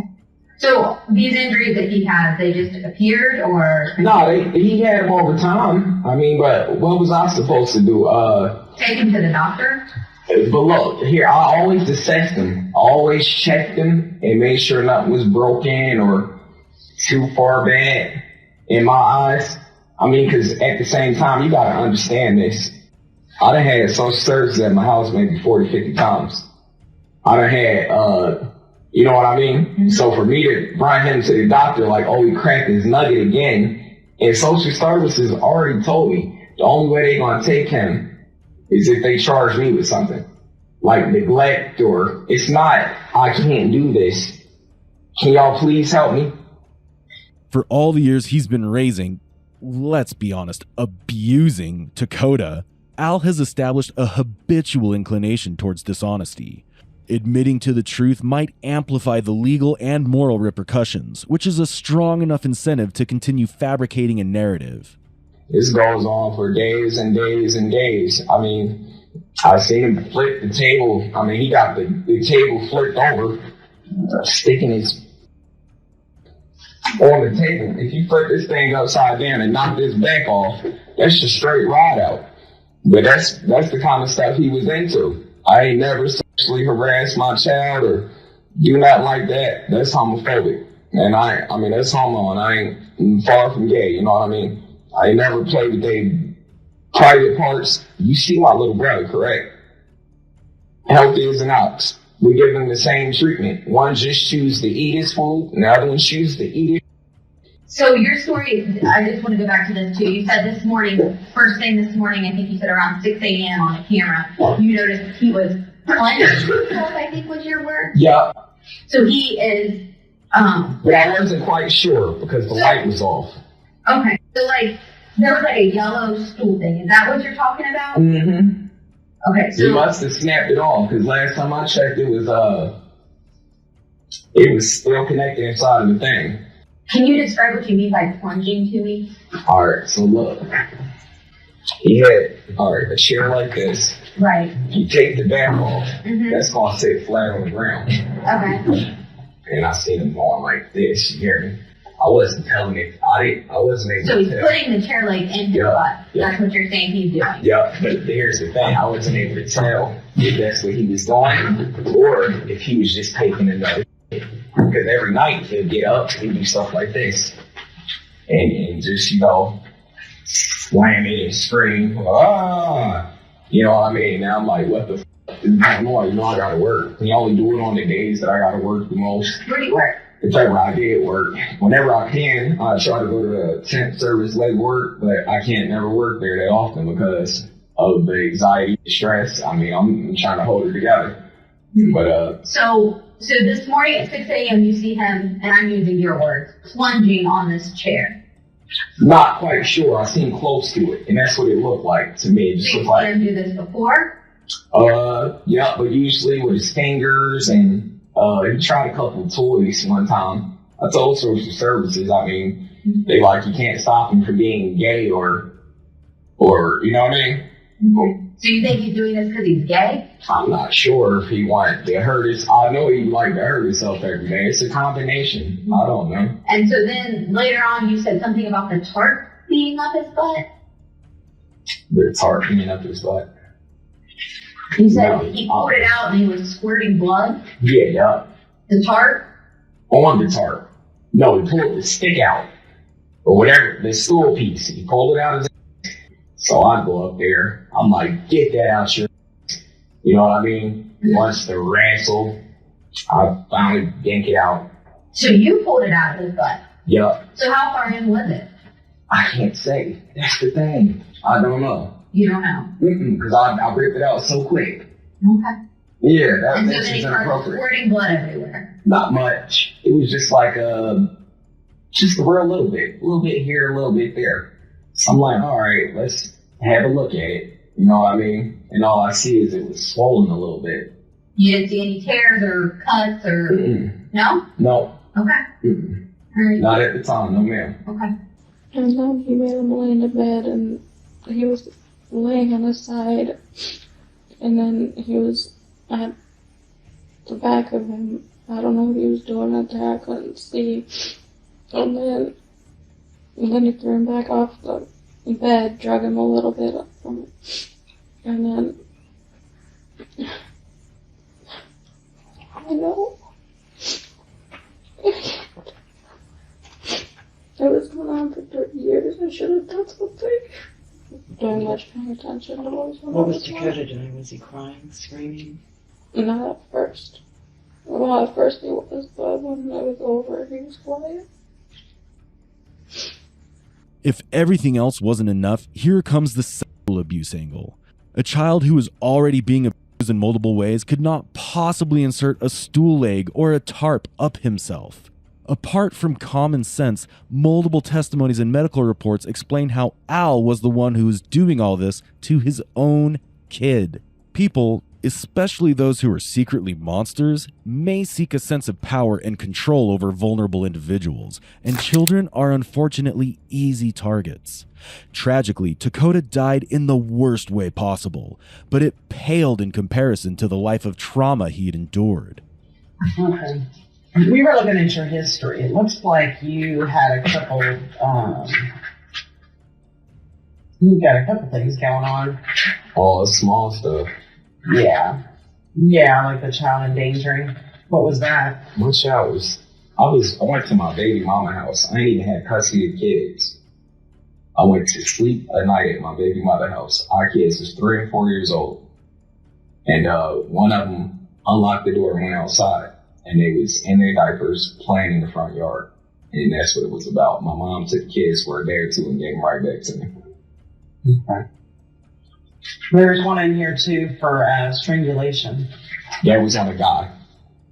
That it was an even match. He attacked me and I defended myself. I'm not a violent person. I just defended myself. So, I'm trying to understand, these marks all over him? Like I said, every day. He can't do that on his own. Every day. Oh, he slams back. He runs, he jumps, and wherever land, he lands. I mean, or, you know what he do? Excuse me, if you could just pay attention for a second. You know how you got that rail right here by the stairway? Mm-hmm. Boom. That's what he do to me. Boom. Hard as he can, just fall out. Why? I don't know why. I never understood it. It's all in that. All because he didn't get his way every time that he wanted it. It didn't take much to make him upset. Well, I think you know we've talked to the other people here. Okay. And your story is not consistent with his injuries as theirs. Okay? I will tell you that. I don't know what to say. Well, it's your chance. Like, I understand if you were frustrated with him at different points because you hadn't slept, or because he would do things that bothered you or disgusted you. Here's your chance to say it. To blame him on him like he's doing it, Yeah, we know that's the only thing I probably did is spank his bottom or hold him down to keep him from eating it. Everything else, I don't know nothing about. Or put hot sauce on his butt so it'll burn. That I did. Yeah. Yes, I did. I know you did. Yeah. And why did you do that? Just try to get him to quit cracking on himself. Yeah, my daddy did me like that when I was little. When I used to suck my thumb, he put some hot sauce on, I ain't put it in my mouth no more. Now, while Al is being interrogated here, some officers were at his house searching for evidence of his crimes. Now, these detectives are taking a brief break, code for getting updates on the case. The comparison between a parent using hot sauce on a child's thumb to discourage thumb sucking and pouring hot sauce on Dakota's buttocks suggests a stark contrast in context, intent, and consequence. Any sane person would understand that these two things are not on the same level. But not Al. All this is so disturbing that you might think this is it, right? Wrong. The truth was even worse. So you telling me they said that I beat him to death? Mm-hmm. Is that what they saying? Mm-hmm. That's very inaccurate. Still punching him, kicking him, elbowing him in the gut, smacking him across the head and everything. And then he recently started using a taser on him. And then then we got this metal spatula down or whatever that he used to beat him with it. Dakota was sitting on the toilet and he elbowed him in the back. And then he fell to the floor and he Take your time. started beating on him, and then he threw him in the bathtub, and it sounded like he was drowning him. So he was talking to him and telling him he was going to drown him, and it sounded like that because all I heard was splashing because he wouldn't clean his shorts because he came down wet over this morning. And he took him back upstairs and threw him out. Then he made him lay on his stomach, hands behind the back, and he stepped on him. The autopsy report was so horrible that the examiners said that they had never seen such horrific details in their lifetime. There were widespread blunt force injuries on Dakota's body, including both fresh and healing abrasions across the head, torso, and extremities. Internal bruising was found in the stomach lining. The autopsy also revealed severe pulmonary edema, which is when the lungs are filled with fluid, which suggests drowning. He had been branded with 4 letters, starting with the letter T on his back. The entire buttocks area displayed extensive bruising and swelling down to the bone. The most critical, albeit not externally visible injury, was severe neck bruising, comparable to injuries seen in severe cases like car accidents. The cause of death for Dakota turned out to be blunt force trauma, combined with compressive asphyxia and water submersion. And with this, the detective can be seen getting visibly disappointed and maybe even disgusted by the extent of Amanda's lies. So, obviously he drove you crazy. I don't want to say that. Well, I mean, I was he on the irritated verge. you. He made you angry. You sit here and talk about how he's stunk. Yeah, I ain't slept in days, but I wouldn't say that. Yeah, at times he did drive me crazy. At times I did not know what I would do, but I would always try to stay level-headed and just see through another day. But I'm sure there's times that you didn't. And we know you didn't. I mean, in all honesty, we have witnesses, obviously, that were there when you were doing this stuff to him.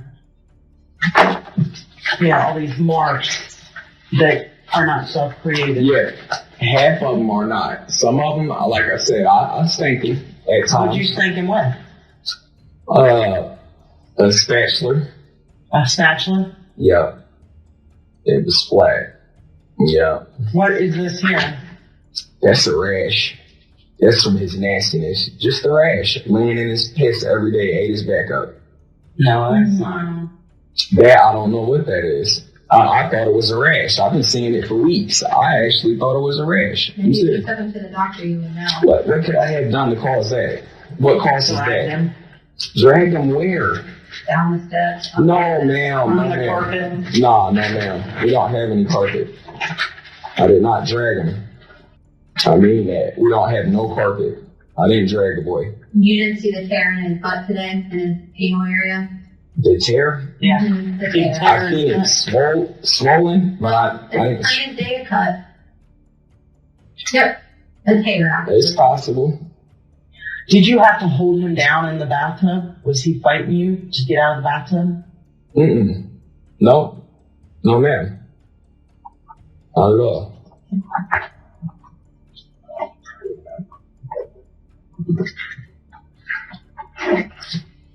So as nasty as he is, James spanked him you before. take him. Amanda spanked him before. I mean, we all use the same thing. The spatula. It ain't never been nothing heavy. I just pop him on the butt a couple times, whap, whap, whap, get right. I mean, because he obviously just keep trying to hurt himself. Get right before what? You started saying No, right don't before. see, that's the mind games. It's not before what? It's get right before you hurt yourself. You know what I mean? Okay. Yeah, before you endanger yourself. Okay. When you spank him, what do you spank him with? My hand. Your hand? You don't use anything else? Mm-hmm. Just your hand? Yeah. And that's rarely that, because he was thinking so damn bad that if I touch him, that I'm gonna smell for days. This is the final aspect of abuse he inflicted on Dakota: emotional. We cannot be sure if Dakota ever felt loved, or if he knew what love, care, and support was in the last few years of his life. Nobody wanted to touch him, and he was forced to live alone in a dark attic, completely naked while getting punished and abused daily. There wasn't a single thing that Al didn't put him through. That's what it looks like to me. Don't know what that is. I'm telling you, never seen it. Besides the fact, when I did see it, I just thought it was a rash. So all these marks are probably spatula marks? Is that what you're telling me? I mean, Yes. Yes. Yeah. It is. Okay. Is that what killed him? I would say the spatula marks did not. But possibly throwing him around or stepping on him or putting your knee on his chest or something And along it was those only, lines. yeah, I did this morning, but it was only to keep him from hurting himself. Like, he didn't want to come off the thing that was in his butt. Like, he wanted to fight for it. I'm like, I ripped it out and he was still, you know what I mean, aggressive. I'm like, you need to lay down, settle down. He didn't want to lay down. I just tried to get him to calm down for a second. So he's naked, you pulled this thing out of his butt, which probably hurt. I mean, I'm guessing it hurt him. It must have. I didn't know at the time. I mean, and I don't do the butt thing. I don't know nothing about it. What hurt was my pride and my feelings. And the fact that he's up there doing that. He know how embarrassing that is. I'm like, what are you doing? Give me that. And that's when it squirted out, miss. And that's when I addressed it right away. That's it. I go back downstairs and I sit down. And I just watch him to see if he's going to do anything else that can cause more harm than a spanking. And that's what I waited for. And I just sat there and I watched him. And that was it. He didn't do anything. Right there? That, yes, ma'am. Mm-hmm. And then at some point he calls you up there again? Yes, ma'am. Yup, and that's when I went to go check on him. And that's when he, that's when it started not looking good. Yeah, so he's laying on his side, doing that, something, and he's just putting on the show again, you know what I mean? He puts on a show like he's having a seizure? Oh, yeah, 24/7. Like this. Are you sure he's putting on a show? I mean, Yes, he's been to the ma'am. hospital. Yes, ma'am, it was not a seizure because, look, I can tell him, like, stop it right now, and here's the sucker. We've noticed Al's self-centered perspective a couple of times during this interrogation, but now he's admitted it himself. But the craziest part is, Dakota wasn't doing anything to hurt Al's ego. After standing on Dakota with his full weight, Al went downstairs to watch TV. Unsatisfied, he poured hot sauce on Dakota's butt, dragged him down the stairs, and asked him to wash his shorts. Dakota, who had just been crushed and beaten, couldn't really walk or do anything. That's when Al almost drowned him. He took Dakota back upstairs, where he immediately curled into the fetal position. Al then used the chair leg.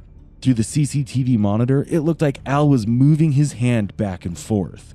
The first thought would have been hot sauce, but when Al came back downstairs, he tossed the chair leg behind the dresser. The biggest surprise is that after doing all these terrible things, he still thinks that the detectives will believe his story. They'd been calm so far, but at this point, even they're being sarcastic and are openly contradicting Al's lies with evidence. I'm afraid for my life. Yeah. I'm hurt that my child is gone. It's unbelievable. Like, I still don't believe right now. He's dead, gone, not coming back. You're afraid for your life? Yes, I am. Mm-hmm. Your child's dead and you're afraid for your life. I'll be spending the rest of my life in prison. I'm 30 years old. What I'm gonna do for the rest of my life, all because I tried to raise my child the right way and he became defiant and we ran into a situation. You know what I mean? People knew what he was doing. Yeah, but at the same time, it wasn't for them to do anything about it. It was for me to do something. I feel like I should have really just tried harder on getting him some better counseling. Yeah. But we in Ohio at that too. That's automatic death penalty, ain't it? It is, ain't it? What are you thinking is death penalty? They just changed the law. I'll look into that, I'm not sure. I'm not sure either. Al is facing the primal instinct of self-preservation that borders on narcissism. He's seeking some assurance and sympathy from the detectives. But people who prey on the defenseless receive no sympathy, not even in prison, which is full of hardened criminals. Al Mutahan McLean was arrested and charged with 1 count each of murder, rape, and kidnapping, in addition to 3 counts of child endangerment. His girlfriend, Amanda, and her sister, Jennifer, pleaded guilty to involuntary manslaughter and endangering a child. On September 29, 2021, Judge J. Dennis Adkins, presiding over the Montgomery County Common Pleas Court, sentenced Al to 51 years to life in prison, the maximum allowable penalty. Eligible for parole only in 2072 at the age of 83, release conditions include registering as a Tier 3 sex offender and a violent offender. Amanda's sentence ranges from 22 to 27.5 years, contingent on her behavior in prison, while Jennifer has been ordered to serve 8 to 12 years. While Dakota's passing may have spared him from further pain, the manner of his death at the hands of his own father, the very person entrusted with his care and protection, remains deeply distressing. People don't know the things that I know because people don't know the things that I know, Mom. Are you serious? She really doesn't have a reason to lie to us, you know what I mean? No, I don't know what you mean. I don't know my daughter, and she doesn't have a reason to lie about a lot of shit. This 12-year-old girl had concealed her father's secret for far too long, but not anymore. And you can hear like them going, or you can hear them scream or something. Her revelation will undoubtedly leave nothing the same. The drama of this case is destined to rival Johnny and Amber's, making it the decade's next most dramatic trial. Is there anything you wish to say before sentence is pronounced? How much time do I got? As this case unfolded, unforeseen twists would leave everyone stunned. The unimaginable became the undeniable truth. On May 21st, 2020, 40-year-old Zachariah Anderson was taken into custody under dark circumstances. However, the detectives had difficulty uncovering the truth as both sides concealed their version of what had actually happened. Let's take a closer look at his actions and the conflicting statements of his ex-girlfriend and daughter, who were closest to him, to understand the inconsistencies.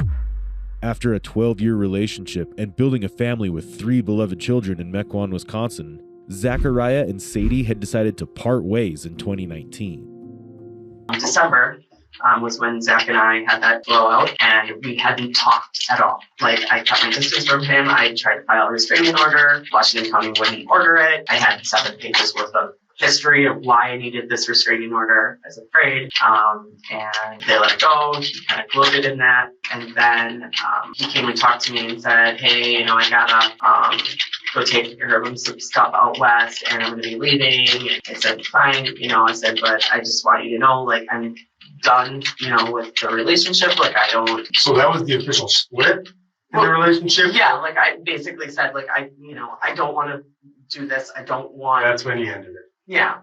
In February 2020, Sadie started dating 40-year-old Rosalio Gutierrez Jr., whom she met on a dating site.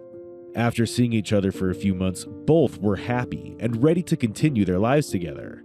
Yeah. When did you meet Rosario? Like, I met him on Facebook. Okay. And we started talking through like the Facebook dating site or whatever. Mm-hmm. And then it was like February-ish. Okay. Yeah, I think it was so like right around Valentine's Day. Mm-hmm. He like sent me a text, you know, Happy Valentine's Day or whatever. And then we just started kind of talking from there. Went out on a couple of dates. But before they could embark on a new journey, something unexpected would happen that would shatter their dreams and change everything. On May 19th, 2020, having not heard from Rosalia since May 17th, Sadie was concerned and decided to visit his place to make sure he was all right. Upon arriving there, what she saw was unbelievable. So you saw Tom when you walked out and you called us. Okay. And then when you came, I just, you know, told you Sure. exactly what I did and what I said, and I was scared to go in. And when I called, I said, "Should I go in and check to see if he's even in there?" You know, when I called 911, and then she's like, "Well, you can if you want, but if you're scared," and I'm like, "Yeah, I'm scared." Like, I don't know, just I can't unsee that. The scene was like something out of a nightmare. Fresh bloodstains were all over the floor, and everything in the apartment was a mess. As Sadie couldn't find Rosalio anywhere, she immediately called 911 for assistance. Can I option 911 with the address for emergency? Let's see, the address is, oh gosh, sorry, I should know this. It's 3715. And what street? What was that? What's the rest of the address? 3715 what? 15th Street. I'm not familiar with this area very well. Is it Wood Creek? 15th Avenue, is it 15th? 15th Street is Wood Creek. What apartment? 1B. So I was doing a wellness check on a good friend of mine that I was dating, and I found it weird because I haven't talked to him for like 24 hours. And I just went to his house, and his screen door is wide open. Okay. And I knocked on the door, and I saw something like scattered on the outside of the outside door. And then I just, I kept calling his name and knocking on the windows and knocking on the doors, and the screen door is like wide open. And I just pulled the Okay, were you able to see inside? Yeah, I pulled the blinds back, and there's blood all over the floor in the living room. And Can you see him at all anywhere? I didn't go any further. Someone had harmed Rosalio and had made his body mysteriously disappear without a trace. The blood told a story, yet the whole truth remained hidden, intensifying the puzzle. Okay, and are you sure about 3715? I'm not showing that as one of the building numbers. 37. Oh my God. I'm sorry. 3709. I'm sorry. 3709 15th Street, Apartment 1B. What's the phone number that you're calling from? What's his name? Rosalio Gutierrez. Okay, do you know how old he is? 40. Okay. And you can't see him at all, though? I didn't go any further, no. Okay. I'm afraid. I just saw blood on the floor, and that's not normal. Something's not right. He's got That's kids. it. We're gonna get officers over there. There's nobody else there that you could see? No, he hasn't been answering the phone. Both of his vehicles are here. And like I said, his phone's been going straight to voicemail since, I don't know, maybe 11 o'clock last night. Do you know what his phone number is? And when did you say the last time was that you spoke with him? 8:30 on Sunday night. 8:30 p.m. on Sunday night? He texted me. Yeah, that was the last time he texted. And he seemed fine? Everything seemed okay? Everything seemed okay. He said he was going to go by a friend's house. Okay. And I said, well, call me when you're on your way home or whatever. And he said, okay. And that was the last I heard from him. But it was odd that he didn't text me in the morning because he usually texts me good morning. Mm-hmm. And then I texted him and I didn't hear anything. And then I texted him that afternoon and didn't hear anything. And then I called and it went straight to voicemail. And I thought that's weird. It seems just strange. Yeah. Okay, well, we do have an officer on the way, so he's going to be there shortly. If you find out anything else, give us a call back, okay? As soon as the authorities arrived at Rosalio's apartment and investigated the area, the ample amount of blood indicated signs of a struggle and that Rosalio was likely dead. After interviewing Sadie, investigators closed in on Zachariah Anderson as she informed them that she suspected Zachariah of stalking her. When investigators surveyed Zachariah's home and farm, what they came across was something entirely unexpected. Burn pits were flickering with the remains of the suspect's clothes, along with a bleach bottle among the ashes. Tracking his past movements, they found that on May 18, 2020, a day after Rosalio was seen alive, surveillance footage showed Zachariah purchasing garbage bags, latex gloves, and bleach wipes from a local Walmart. A shocking discovery came to light as the investigators were piecing together the puzzle.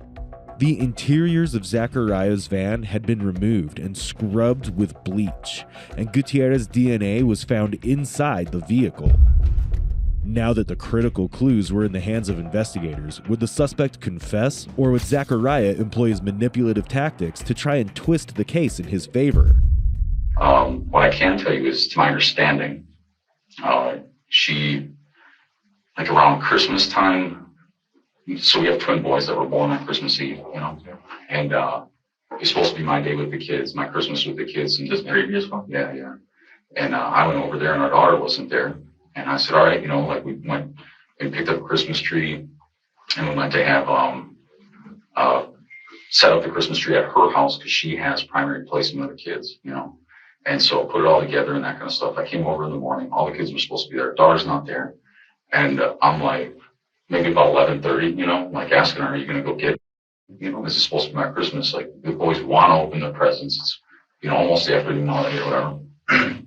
And she gets all shitty with me, shut your mouth and stuff. And I'm like, what the, supposed to have the day with the kids. This is our Christmas, right? You get the kids tomorrow for Christmas Day itself, but, we on the day for it, whatever. And she tries to hit me with the broom in the face, just spins around, tries to clown me with the broom in the face, and turns into this big old exchange between her and I. She shoves me into the door 4 times, and I'm screaming, runs outside, calls the cops. Cops show up, they arrest me. And I'm like, what are you arresting me for? She put her hands on me. I mean, I made fun of her or whatever, but talked shit, hollered back and forth, but I didn't do anything to her. So they haul me away, all right. What agency was that? Germantown. Okay. So go see the DA, tell the DA, hey, this is what happened, whatever. It's not the first or second occurrence.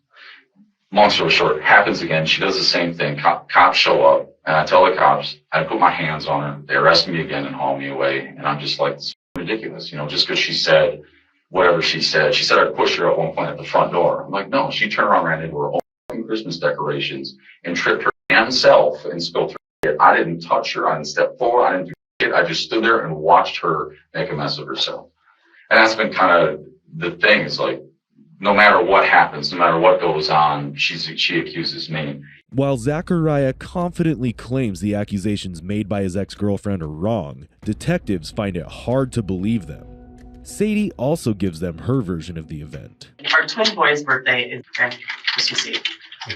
That day, he came over to the house and there was an argument. He was upset. Our daughter wasn't there the day before Christmas. He began throwing things out of my house. I had to call the cops to have them come and ask him to leave. So that was kind of a violent episode. That was not the first time. And was this before you met Rosario, or this is before? The Christmas before. This was, so 2019. Okay. So Christmas 2019. So that's December. So I didn't meet Rosario until February. Okay. But December was when Zach and I had that blowout, and we hadn't talked at all. Like, I kept my distance from him. I tried to file a restraining order. Washington County wouldn't order it. I had 7 pages worth of history of why I needed this restraining order. I was afraid, and they let it go. He kind of gloated in that, and then he came and talked to me and said, "Hey, I gotta go take care of some stuff out west, and I'm gonna be leaving." And I said, "Fine," I said, "but I just want you to know, like, I'm done, with the relationship. Like, I don't." So that was the official split in the relationship? Yeah, like, I basically said, like, I don't want to do this. I don't want. That's when you ended it. Yeah. Okay. Before I went to Mexico, yeah. Okay. And I kind of was like, if this is where our worlds are at, like, I don't want to live like this. So I was kind of done. That's why I went for the restraining order. Despite his adamant denial of hacking Sadie's phone and stalking her, he continues to craft lies to deceive everyone around him. If you guys get my cell phone, I'll show you how ludicrous it is. She accused me of hacking her phone, her text messages, and her emails. And I'm like, what the fuck are you talking about? And she's like, you know things that people shouldn't, which just my lingering suspicion is that she's doing blow. I don't know for sure. I haven't been able to verify that, but just on her behavior and, I've known her for 12 years and it's a hardship. So huge difference. So anyway, she makes a bunch of accusations and she says, well, you know how to program or something. You know how to hack my phone. I said, I don't even know any programming languages. I just worked for the phone company for a decade. That doesn't mean I know how to hack people's phones. Like, you don't understand what I did there maybe, but it had nothing to do with that, like, it's just crazy. But she's like, well, people. I'm like,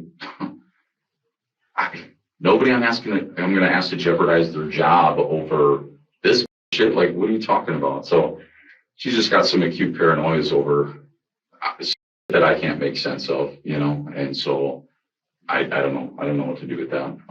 But as far as stalking is concerned, no, we both see other people.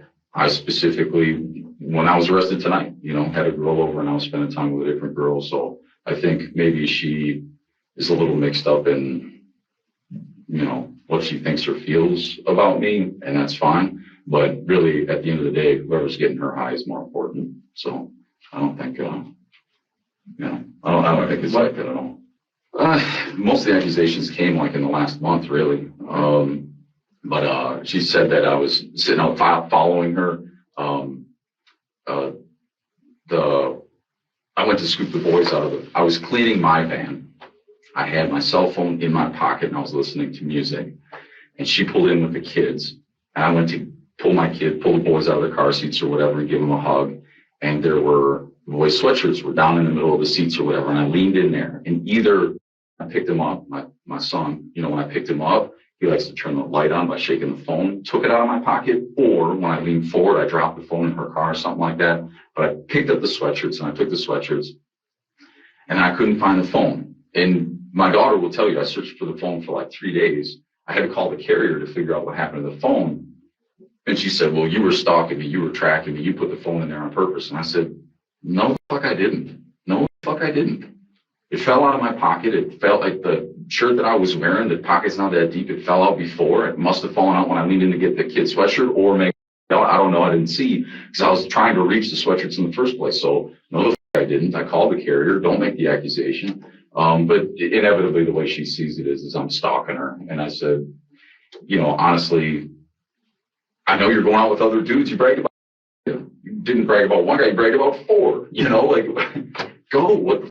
Contrary to Zachariah's statements, Sadie and their daughter's accounts paint an entirely different picture. He was good. He wanted to see the kids, and it was a Friday, maybe. And I said, all right. I'm like, well, when are you coming to get the kids? And he's like, I don't know. I'm doing this, this, and this. I'm like, okay. I'm like, well, how about I drop the kids off by you? And he's like, okay.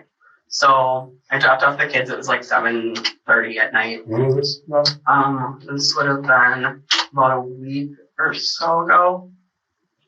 Because every week I try, or like every week he wants to see the kids at least for a day or something like that. So I've been letting him just kind of play with this because he won't give me a schedule. And I was going to go take a pond lily because I'm moving. So I was going to take the pond lily over to my brother's house. So I packed it all up in the truck and whatever with the kids and went over and I'm like, I'm going to drop off the pond lily.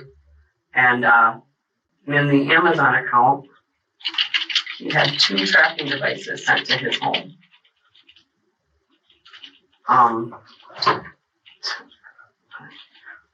I know there's so much. I'm sorry. I'm all over the place, but I'm just trying to tell you what I got here.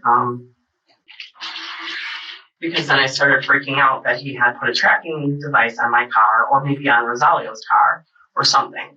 So then when I found this too, I told Rosalio, I'm like, I found these 2 trackers. I'm like, I don't know. And he's like, if he's tracking me, let him. You know, like he was very kind of passive about it. Like, you know, I don't know what to do about this dude, but Tuesday, April 21st was estimated delivery date. Tuesday, April 21st by 8 p.m. So he would have had it before the 24th of April, right? Her birthday. I don't know. You didn't know about a relationship? Oh, no, he knew about it. You thoroughly looked through your vehicle for this tracking device?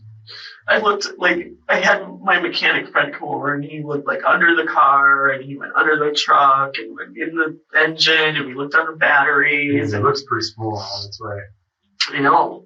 And he even said, he's like, they even come smaller. He's like, we got them on our trucks and, you know, he's like, they're hard to detect if you don't know. You can stick them in the air filter and hide them. There could be in my house. I don't know. Right. It's a GPS one, but I think it has, like, the ability to listen. So last night I texted him something about like, are you hacking my phone? Like, what is going on? I'm like, someone said you're in my phone calls. I'm like, you need to stop this. Please stop following me. Just please stop all of this. This is too much. And then we had a little bit of a conversation and, you know, he doesn't want to really talk about that. You always accuse me of stalking you and this. And I'm like, weird things are happening. This is what's going on, you know? Do you know what Zach's account is on Amazon? Think he knows login and stuff? No, it was just it was the app that was on the burner phone.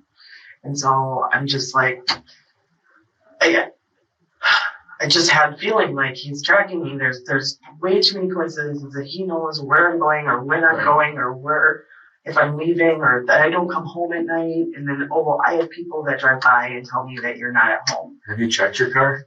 I did. I had a mechanic friend look it over and check it over. I just didn't take it into like a place. Right. But the fact that I found this burner phone in my car, I'm like, well, if you had a tracking device on me, oh, so you why just would found you it put a a burner random phone car was in there? under the seat or something? Yeah, he put it under the So you can just car track on the seat. burner phone?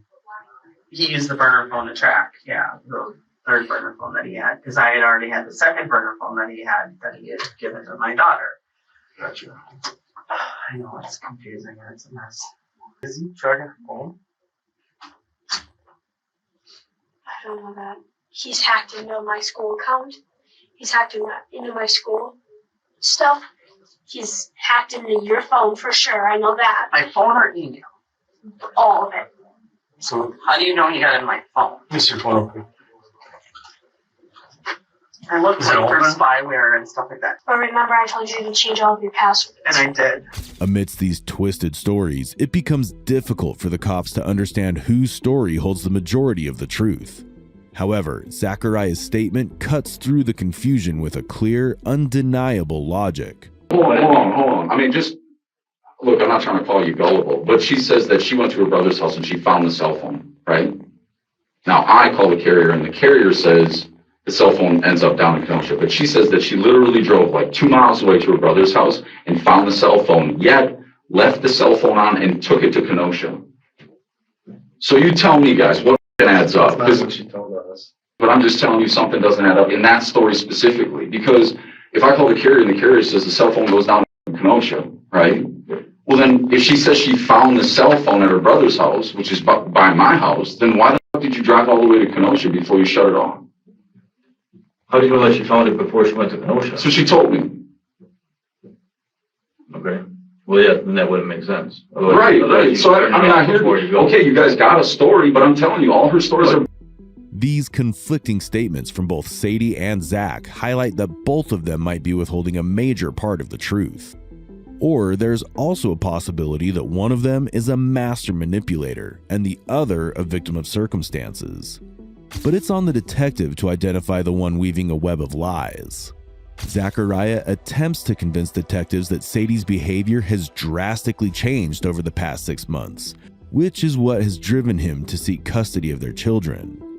Now it's time for the detectives to determine if Zach is just making up stories or whether his account has any truth to it. As far as her stories or what's going on, I'm not hacking her cell phone. I'm not hacking her email. I'm not hacking her. I'm not stalking her. There's some things that I checked. I would love to catch her, getting high with her boyfriend just so I could say to the court, I deserve custody of my kids because this is how she spends 3 days a week. My kids shouldn't be taken to the bar. Is that what you've been trying to do? That's all I've been looking for, man, is just to validate that. Once I found out that she was fooling around with somebody else because of what we saw through the windows, when I did go to her place, which I did do, it would be nice to verify it. And the only reason that I even came up to that was talking to a counselor who said, it sounds to me like she's moved into hard. It sounds to me that the way that she's behaving, because I got a woman who's been a good mom and a caring mom for most of life so far, and then suddenly in the last 6 months, it's like a wicked shift to everything I say or do is somehow I'm the big bad guy, and then our daughter's in the middle of this like a pawn, and it's just a mess. The only thing that was new is her pretending like we were going to get back together when really not. The only thing that was really new was she's now slapping across the face and fighting with her, and hitting the kids. And that, I've got recordings on, like what the fuck is going on? And arguments with her, it just makes no sense. It turns out that Zach's story does have some significant truth, as his account perfectly aligns with his daughter's statement. What happened originally was, Sadie was slapped in the face to discipline her when she was yelling at her. When was this? Like a month and a half ago. And recorded it on her school laptop. She came to me and she told me, and I said, hey, Mom, no, wouldn't she slapping you? She said, yeah, Dad, she slaps me and she yells at me. I said, no, that's not like her at all. Like it's really not her character, but you recorded it. I'll give you a recording. So she starts the recording. Mom's screaming at her, going, okay. And she swings at her again and she hits the laptop itself.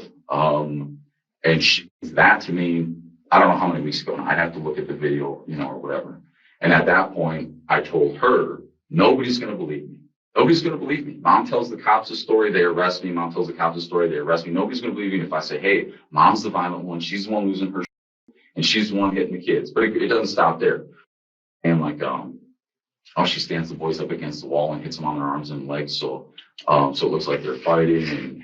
And at night when it's cold out, she takes the blanket away because they're playing, using the blankets and playing and stuff like that. And then she calls me and she's got the boys in the background, owie, getting hit by Mom. And I'm like, what's going on? The boys misbehaved. They're 4. I stand them up against the wall, give them a few minutes to think about it, flick them in the head or something like that. But nothing, I'm not hitting them. I'm not taking the blankets away at night. If I put my kids to bed, I just lay down with them. What does this whole thing have to do with putting a cell phone somewhere that night?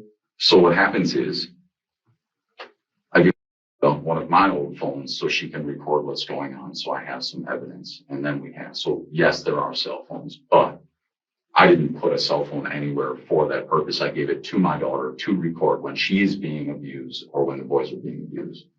I was given a G6 Moto for my phone, and I was instructed to record every single time that my mother would get upset. Who instructed you to do that? My father. And when you say record, you were using the phone to do that? Correct. As Sadie's confession unfolds, it seems like Zach's version does hold some weight. Went into my cell phone and saw a text message from Leo that said, like, good morning, hon, or good morning, love. What did you tell him? Okay.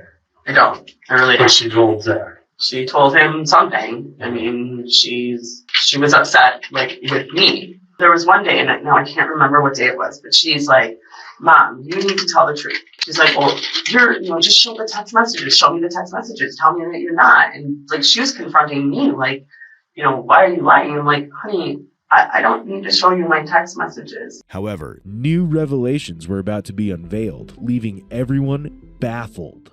It wasn't over video that I saw it. Okay. What wasn't over video? Where I saw you and Zalia together. Okay. Dad had brought me that night and left the boys at the house. Are you serious? Holy shit, are you serious? No. Oh my god. You can't tell me stuff like that. Oh my god. Okay, so what do I do? I think this is important for my mom.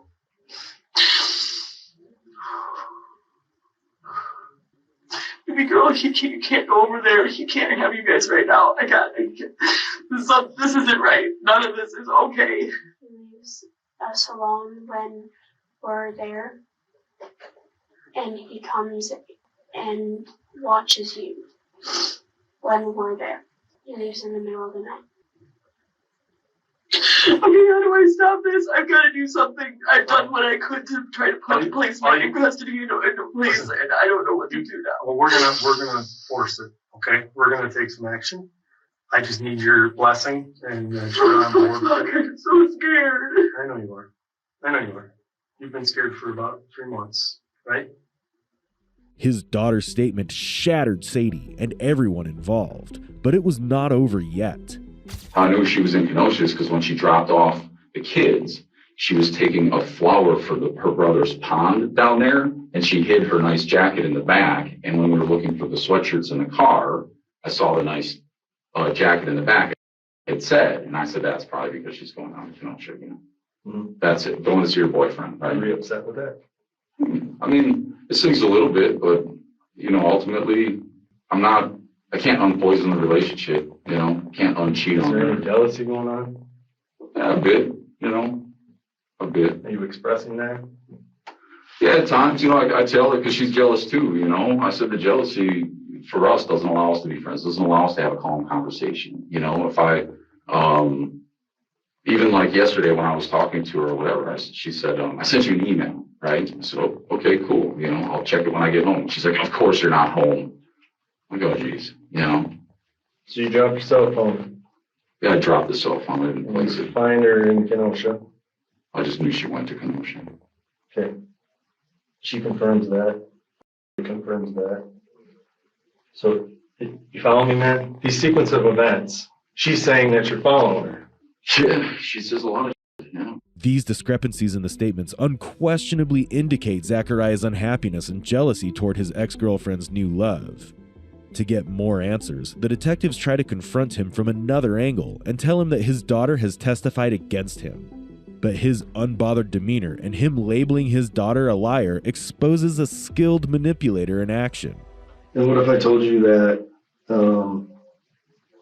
I have reason to believe that the 4-year-old went with you that night? I don't know. Why would you have reason to believe they weren't with me? Because we spoke with... Yeah. I mean, one good, but two, why wouldn't she say that they were there? That's goofy. I don't know, she really doesn't have a reason to lie to us. Says you. I mean, I don't know my daughter, and she doesn't have a reason to lie about a lot. I mean, she just did a whole... Well, I'll tell you this. Most of the conversation that we had with her, she chose your side. Right. Most of it. Okay. Okay? And I think she was being honest with me, or she wouldn't have chose your side. She would have made you look like the bad dude the whole time, but she didn't. She didn't. She made you sound like a good dad. Yeah. And really had nothing negative to say, for the most part. Yeah. Which led me to believe that she's telling me the truth. She doesn't have a reason to lie to me, you know what I mean? No, I don't know what you mean. And I'll give you some examples, okay? So, so she just got in trouble. It was a big sting. She just got in trouble for, The other Monday, I stop over by Sadie's house a couple weeks ago now, and I'm talking to her, and Sadie comes storming out. Now, most of what she said, you could confirm. Most of what she said, you could verify. But for whatever reason, she tries to lie a little bit to make things look a certain way, and it's not true. So I hear you, and like a lot of it's very credible, and it's tough for me as a dad to try and figure out. But there are some things that it's just like, why wouldn't you just tell the truth about that? I'll give you another one. The last 2 times she's gone over to my dad's house, she keeps stealing my little sister's cell phone. Why? They can track it. You know, like they look at where it goes. Why are you taking it? It doesn't matter. No, well, but I didn't. And she tells a lot of truth and then some lies when she wants to try and curtail. Zachariah fabricates stories from the beginning to prove himself innocent, which is nothing new to the detectives. However, Sadie's confession helped them connect the dots. Kind of fluctuates between probably like 180 and 200. He said he lost a lot of weight or whatever. What does he do for a living? So he's not a fairly big guy, but he likes to fight. He does. Like, he's pretty proud of being good at it, and has bragged about it in the past. Likes to talk about fighting. Likes to talk about things like that. It's too violent for me. It's just too much. Like, that's why we aren't together. It's just too much. And I was always afraid that, he'd take it too far with me sometime. And that, that was part of the reason why I said no more. Like, I don't want it to get to a point where, Think he's capable of doing this to somebody? I just don't know. He's going to be like, what are you talking about? He's very smart, I'm telling you. He uses my words and twists them around all the time. I mean, I didn't even say that, or sure. It's very, very narcissistic. Yeah. Mm-hmm. Manipulating. Mm-hmm. So if you call him and we're like, what did you do? And then, what are you talking about? You're like, where's Rosalio type thing? What do you think he'd be like? I don't know what you're talking about. Or you think he'd be like? I honestly don't know. I'm surprised that, I don't know. I don't know. I kind of wanted to. I kind of wanted to be like, what the fuck's going on? What? Yeah, I don't know what he'll tell me. I don't know if he'll tell me anything. I don't know if he'll say, what are you talking? I don't know. Yes, I'll do it. As the detectives were piecing together the puzzle, a new and shocking revelation came to light. When I went back and I said, my friend, I can't find my friend, my friend is missing. And, she knows his name, obviously. And the first thing she said is, call Dad.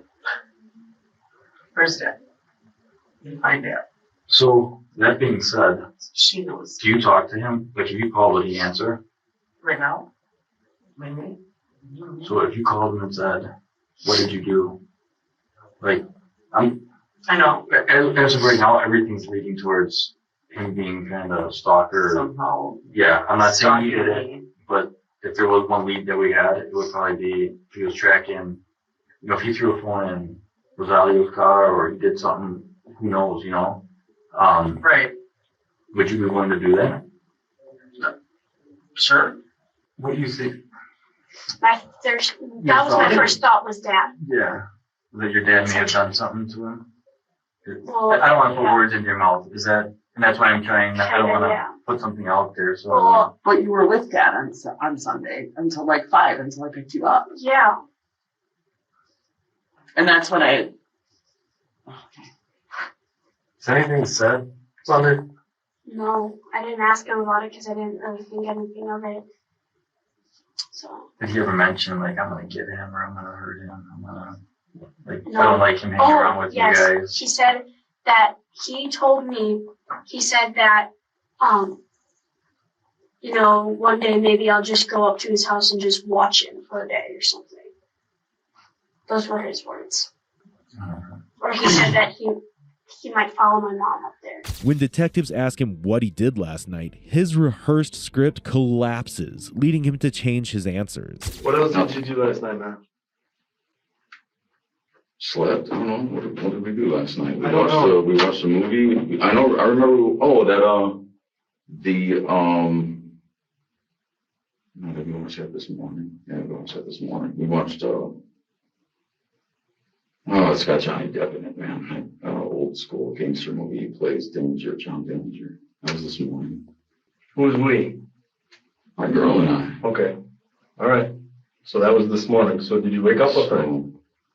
Yeah, but did I go over last night or did I come over in the morning is the question.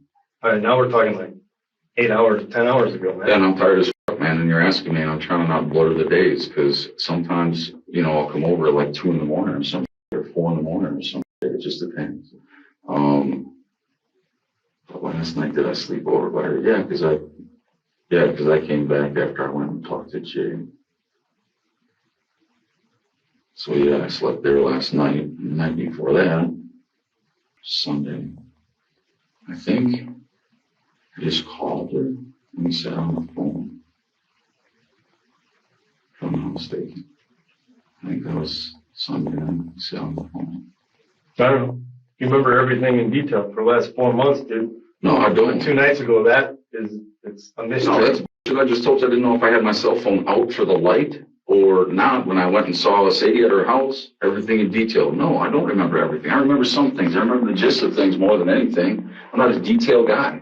My little brother, on the other hand, he can recite song lyrics and tell you where bands are from and where they play and all that shit. I don't have that, He tells us when the last time he was in Kenosha. Sure, yeah. I don't have an eidetic memory, man. I don't, and I'm tired as well. So I gotta organize things. I gotta write things down, keep a little journal and shit. And I do write that. I write that out.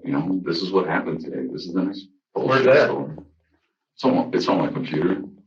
How many computers you got? A couple. There's a couple of broken ones sitting there.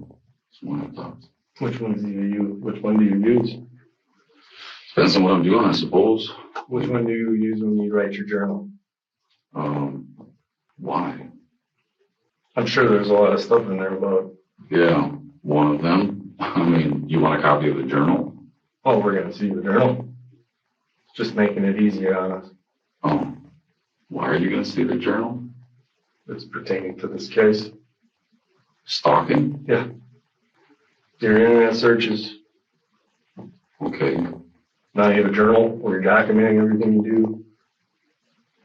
I don't know about everything I do, but I document some stuff in regards to the well-being of my kids and fighting for custody. Perfect, man. That should help you. What computer is it? Is it Apple, notebook, iPad? Look, I don't know the laws on being a stalker or not being a stalker. I've taken a look, but I don't know what you'd be going for my journal and my computer. I'd be happy to show you. I'd be happy to send them to you or whatever, but we're going to see them anyway. I don't know what's going on right now. I want to know where you were Sunday night. I just told you. Well, you think you told me. I think I told you. Okay. No, there's a big difference. I'm not sure what you're getting at. But what I can tell you is, I don't know what you guys are doing. I'm tired of either take me home or give me a lawyer. Because I'm not really, what you're doing is really odd. It's almost like a threat about the computer, and that's peculiar to me. We're not threatening. The case is involving stalking. She's alleging that you've been tracking her, you're tracing her with electronic devices and things like that. I don't think I crossed any line. Yeah, I get it, but I don't think I crossed any line. Well, that's what he's saying, like, we're going to get that information from those devices. All right, well, do my Google searches or whatever you guys got to do, but something's, I don't know, like I said, if you're going to threaten me about keeping a journal, Dude, I ain't threatening you. You're just telling me you have a journal of everything you do, so that. No, I didn't say everything I do. You. I didn't say everything I do.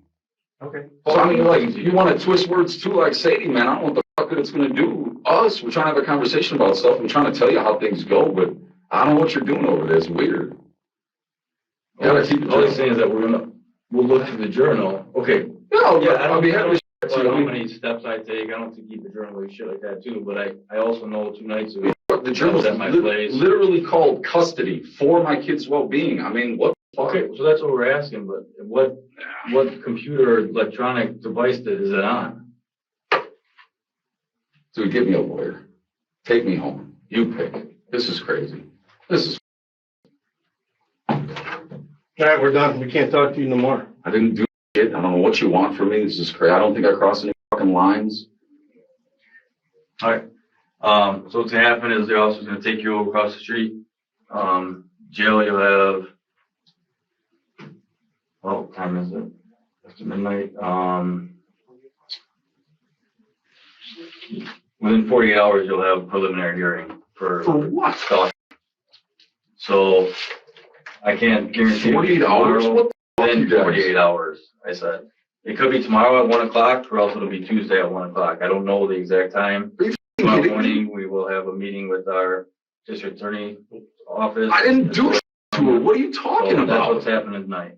So we can't talk about anymore. You have requested an attorney, so that's what's gonna happen tonight. I just wanna make you aware of that. This is bananas, you guys. All right. For stalking? Get the fuck out of here.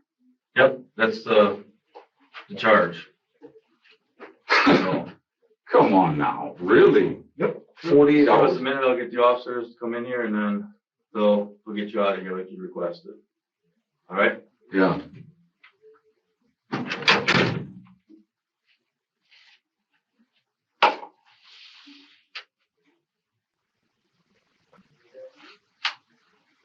What the?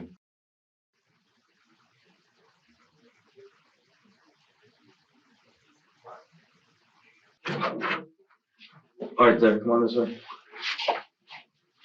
Zachariah's crafted stories lead him nowhere but behind bars. 7 months after he was arrested for stalking his ex-girlfriend in December 2020, he was charged with homicide and hiding a corpse. He pleaded not guilty to all charges.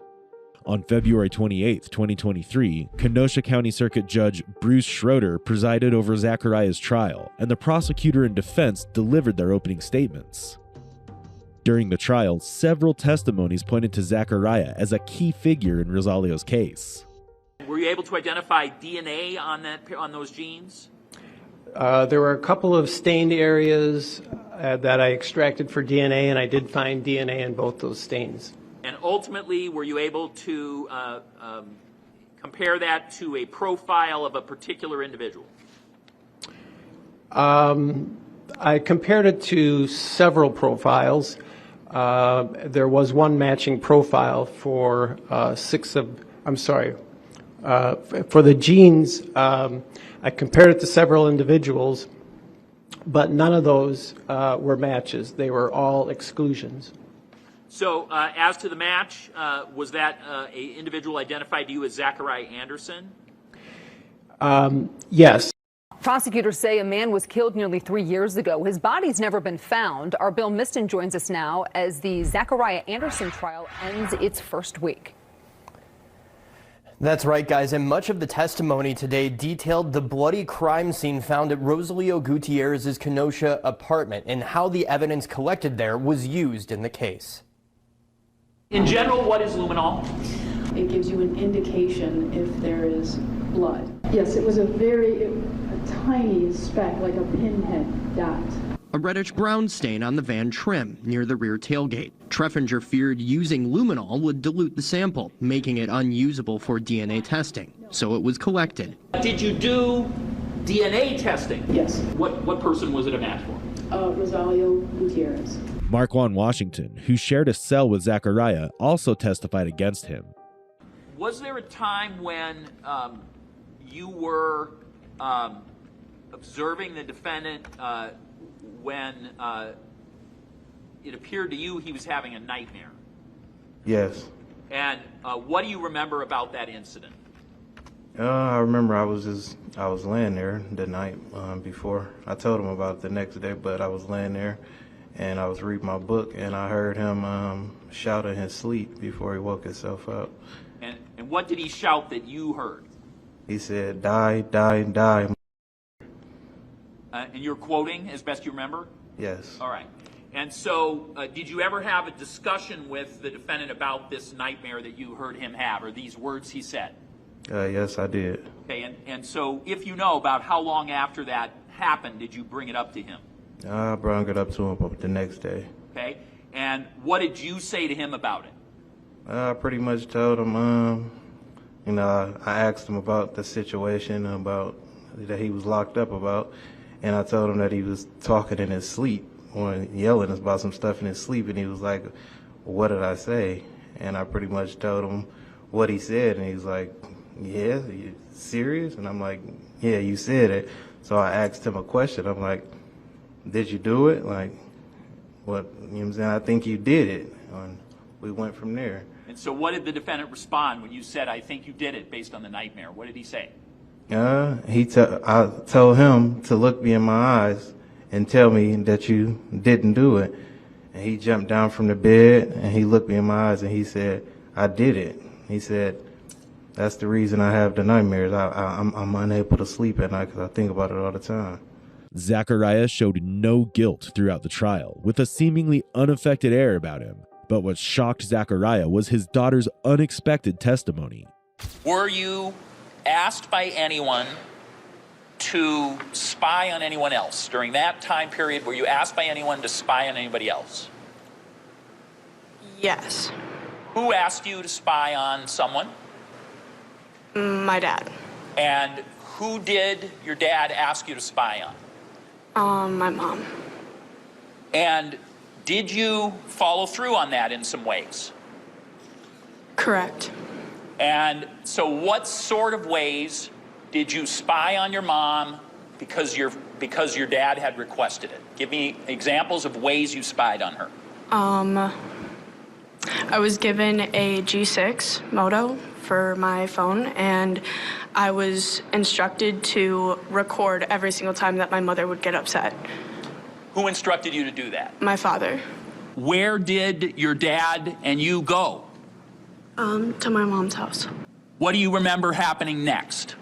He jumps onto the porch and looks through my mom's window with a camera. Let me stop you. When you said jumps onto the porch, of what location? My mom's. And when you said he, who did you mean jumped on the porch? Zachariah Anderson. Then what happened? And then he is looking through the window, recording with not a camera, like a phone recorder, but a handheld recorder. Puts another phone into the air conditioner and asked me if I would like to see, and I said yeah. Okay. And I saw him sitting on the couch with my mother coming out of the bathroom. And doing what together? Just laying there on the couch. Okay. On March 22nd, 2023, the jury found Zachariah guilty of all charges, including stalking Sadie and Rosalio, intentional homicide, and hiding a corpse. State of Wisconsin versus Zachariah Joseph Anderson. As to the first count of the information, we, the jury, find the defendant, Zachariah Anderson, guilty of stalking Sadie Beecham as charged. As to the second count of the information, we, the jury, find the defendant, Zachariah Anderson, guilty of stalking Rosalio Gutierrez as charged. As to the third count of the information, we, the jury, find the defendant, Zachariah Anderson, guilty of intentional homicide of the first degree as charged. As to the fourth count of the information, we, the jury, find the defendant, Zachariah Anderson, guilty of hiding a corpse as charged. Exactly 3 years after Rosalio disappeared, on May 16, 2023, Zachariah Anderson was sentenced to life in prison with the possibility of parole after 40 years. This is what he had to say before the sentence. I don't think we really got to the heart of the matter. What I can tell you is, I didn't kill anybody. What I can tell you is, I didn't stalk anybody. And what I can tell you is, I didn't dispose of any corpse. It's really weird to be sentenced for or convicted for it and soon to be sentenced for it, but I didn't, Judge. It kind of feels like there's no turning around on that now. I don't really know how to make a better statement of my opposition. But I disagree. I'm innocent. I don't know what you're going to decide. I don't know what you're all going to weigh. I don't even know how to represent my own character. I don't really know what this is, but I didn't do it. I'm innocent, Judge. Not guilty. I'm innocent. So. Despite him adamantly denying all the charges and saying he was innocent till the end, there was no turning back for Zachariah. All his manipulations led him to an unforgiving cell.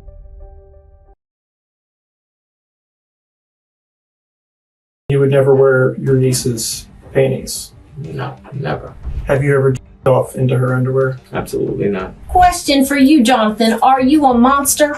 Are you a monster? Not at all. Do you see where we're going with this? I do. I do. At the end of the day, there is no reason your DNA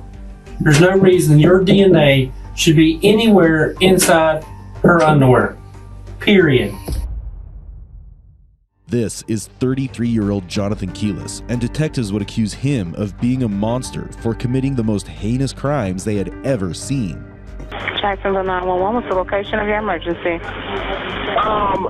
Did not come home from high school today. She goes to Cherry Park High School. Her phone is going straight to nothing else. Okay. You have no idea what she is. What you just heard was the frantic 911 call her mother made moments after her daughter vanished without a trace on December 19th, 2018. Most of this footage has never been seen before. You know, we literally had her kids for summers. You know, a summer at a time, and then, you know, weekends, all of them. And you know, it's just like, if we knew where she was at, we would have been the first ones to grab her. Here lie the dismembered remains of 16-year-old pregnant Iana Sawyer. And this is her uncle who put her there. How did a bright young girl who had just walked out of her school that day reach such a nightmarish fate? What you're about to discover will leave you breathless. The viciousness of this crime is beyond anything you could ever imagine. An unthinkably sadistic plot, which we will unravel before you very soon. So you guys, when was the last time you all saw her then? Last time they stayed the night over here, which was before, it was in November. November? Last week in November, we had all four of them over here. This footage was taken on the day police began their search, with Jonathan Keelis and his wife, Naomi Mobley, present. At first glance, he seems like any other concerned individual in the face of a tragic situation. When Kimberly first reported her daughter missing, the police were quick to label it a case of a teenage runaway. But as the days passed without any sign of Iana, their concern deepened, and the investigation took a darker turn. Their focus soon shifted to Keelis, a man who claimed to be as distraught as the rest of the family. You'll soon discover that the truth about Keelis and the missing pregnant teen was far more terrifying than anyone could have imagined. It would go down in history as one of the most depraved crimes against a young girl. Jonathan, I met you at your house before we talked to Detective Abbott. Yes, sir. I don't know if you've met Jonathan. No, I have not. Detective Milwaukee. Likewise. There's been a lot happened. We need to talk about, okay? Yeah. I want to listen to everything you got to say, but naturally I'm going to have questions. Can't really ask those questions unless I go through your rights. And this is a way to protect you, okay? Yes, sir. So I want to hear everything you got to say, but I'm going to read you your rights first, okay? Okay. Now, Keelis finds himself in the interrogation room as a detective begins to uncover a trail that leads straight to him. But what exactly could have happened on that fateful day? As the investigation intensifies, the shocking truth is about to come to light.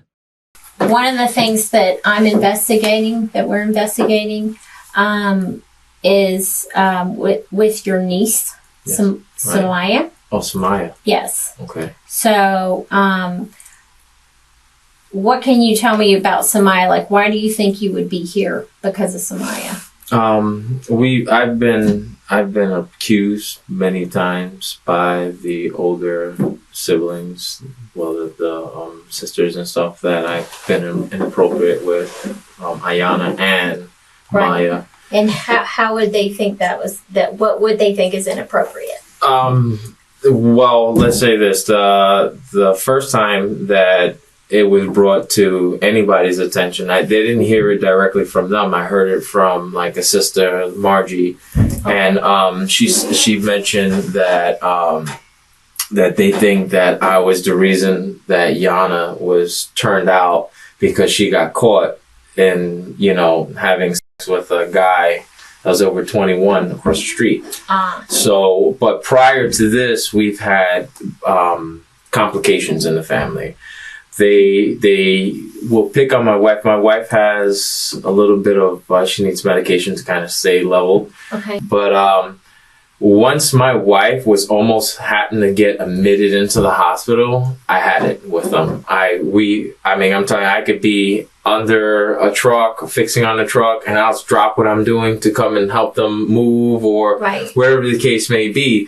So with seeing my wife deteriorating the way she was, I couldn't deal with it no more. So I sent the mass text out to every last one of the sisters and said, listen, you guys got my wife. You have been picking on my wife all this year time. I've been staying out of it because this is a sister matter type of deal. I can't do it no more. I'm done with it. I don't want to hear none of your drama. You leave your stuff out there on the side of the road, wherever you're going to be. You know what I'm saying? I don't want to, I'm not going to come and help you. I'm not going to do nothing. You've just been nothing but drama in my life and in my wife's life. I'm keeping my distance from you guys. From that point on, this is about, I'm horrible with dates. I'm horrible with times. I want to say about a year, maybe a little bit more than a year ago. Okay. And, from that point on, it's been just rocky roads with me and the sisters. Jametta started.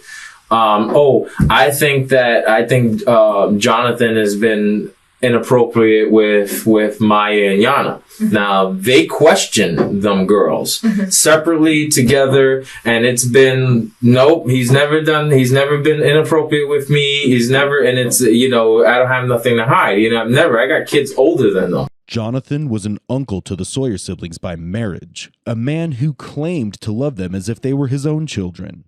But behind this facade of a caring family member lurked his evil motives. This same uncle preyed on the very children he was supposed to protect. Iana and her younger sister Samaya Sawyer were not just his nieces, they were his victims. However, not everyone was fooled by Jonathan's act. Their aunt, Jametta, harbored her own suspicions. She was the first to point the finger of doubt at him, sensing something was terribly wrong beneath the surface. Kim, the mother, she says, listen, I never thought that way, but, and it kind of got brushed under the tables. I still didn't talk to Tweedledee and Tweedledum, which is Jametta and Paul. I didn't talk to them no more. And are they the older ones? Those are the older ones, okay. Correct. I didn't talk to them anymore because those are the ones that started with the nonsense. And after they got, I guess, the girls' side, and even Maya, she would text me. She'd say, I wish they would stop asking these questions. This is just getting ridiculous. They treat you so wrong, and all that their stuff. Once that passed and that blew over, everything was good. They're staying the night, weeks on end at the house. We're going fishing together. We're doing, we're doing pretty much everything. Right. And then from that point, and this was this past year. This was 2018. 18, maybe 17 into 18. Okay. Then after that, Yana got caught with, I guess she was late picking up her brother, and her brother squilled on her or whatnot and stated that she was with some boy or whatnot. They went through her phone, found out that she was having a sexual relationship with a boy that she said that was 17, and turned out that he was 21 across the street. And then that turned into, the reason Yana was doing that was because I had to turn her out.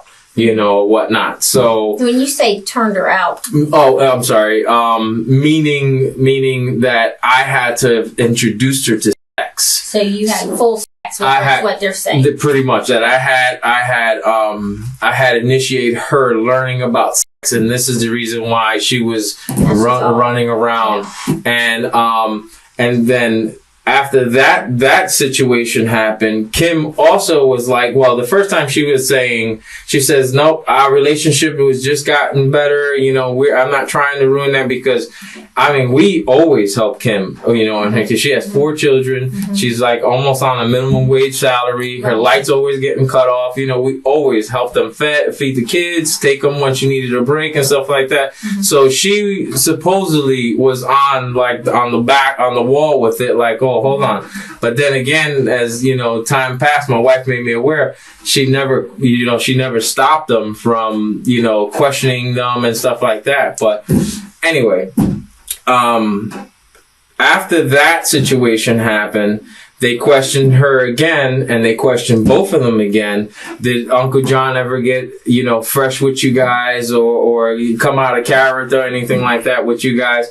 And boom, again, nope. And Yana was saying nope. When was that? This is the thing. That was definitely in 2018. Okay. I'm not too sure. I would say towards the middle okay. year, like maybe June, beginning July, to the middle, summer. something like that. Yeah. So they questioned the second time, and the girl said no. Said no, nothing ever. He's never been appropriate. He's only been a father figure to us. Mm-hmm. Now, their real father is just pretty much he's there, but he's not there type of deal. So notice how Jonathan exhibits the classic traits of a predator. A textbook predator often targets children who lack a strong adult presence in their lives, just as Jonathan did with Iana and Samaya. When the girls were questioned about their uncle's behavior, both denied any inappropriate conduct, likely out of fear. The incident Jonathan cites where Iana's brother found out about a guy she was seeing is only a fragment of the larger, more disturbing truth. As the interrogation unfolds, you'll see Jonathan revealing details that paint a different picture. He casually mentions how Iana texted him and even discusses the relationship he had with her. What he reveals next will leave the interrogators stunned and speechless. So you're doing all these things with the girls. no, with all of them. Right, with the kids. All of the kids. But then they're accusing you of messing with the girls. Correct. Yeah, and this is they came out with that. They started like real heavy with it when Yana went with that boy across the street and doing all that. That's when it started like really thick. And then give me an example of things they think were inappropriate. Well, I would just say what they were saying, and again, this is not something that they came directly to talk to me about, because had they did, I would have whipped out my phone and say, hey, look, Kim, wait, no, this is what we talk about every day. And the majority of it. So you talk to them on the phone? Yeah, I talk to them. You talk to them, what do you... So what, did you use Facebook? No. Instagram, Yana Snapchat. Yana showed me about Snapchat. Okay. I didn't know nothing about Snapchat. I didn't even know what the hell. I know. That's their language. So, that's what she showed me how to do. And then something about score streaks. So you send pictures in the morning and then in the afternoon or whatever, as much pictures as you can send. Like selfies or whatever, or even the sky, whatever. Right. You get like a certain score streaks or whatever. I still don't understand that too well. But that's what we normally communicated through. Right. And the reason why is because, it kind of sounds like incriminating now, but it's because the messages delete. And there's a lot of things that they come tell me about their moms and that, about just their everyday struggles being in home, because they never wanted to be home. And that was just something that they didn't want their mom, because it's happened before. And I'm pretty sure that's how it happened with the guy across the street, that she then went through her text messages and saw all this here stuff that they were talking about. And also prior to that, she had, was talking to one of her friends about their living situation, and her mom just went smack the hell off on her, Which one? Who did she go off on? Yana. Ayana was Ayana. Ayana, yes. Ayana was in her mom at one point in time had a real tight relationship. Right. And then where that changed, I cannot put my finger on it, but it changed. And she got this sense that, mom doesn't care about us. And that's both the girls that used to, do that. Is mainly she doesn't care about us. All she cares about, Mr. Darius and is that her boyfriend? That's her boyfriend. Yeah. Mr. Darius and whatever they say about or whatnot. Yeah. So the ants are accusing you of this kind of stuff, and you're telling me that Ayana and Samaya, correct. Both said no. Correct. That's right. They said nope. That never happened. That he's never been inappropriate with me or anything like that. This troubling detail is a glaring red flag. Why is a 33-year-old man engaging with a 16-year-old on Snapchat where messages get deleted after a certain time frame? And why is this their sole means of communication? What kinds of pictures and messages are they exchanging in secret? In the next clip, the detective drops a bombshell that will make Jonathan's blood run cold. They've uncovered the horrifying secret he's been desperately trying to hide. Okay, and then, so let me tell you how I got involved with this case, because if that were the case, I wouldn't be involved. Absolutely. Right, because that sounds like a non-starter. Right? Correct.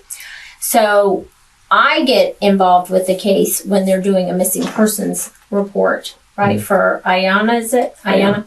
And so while doing that, they were looking on her computer. Correct. And so they're finding stuff on the computer that she's authoring.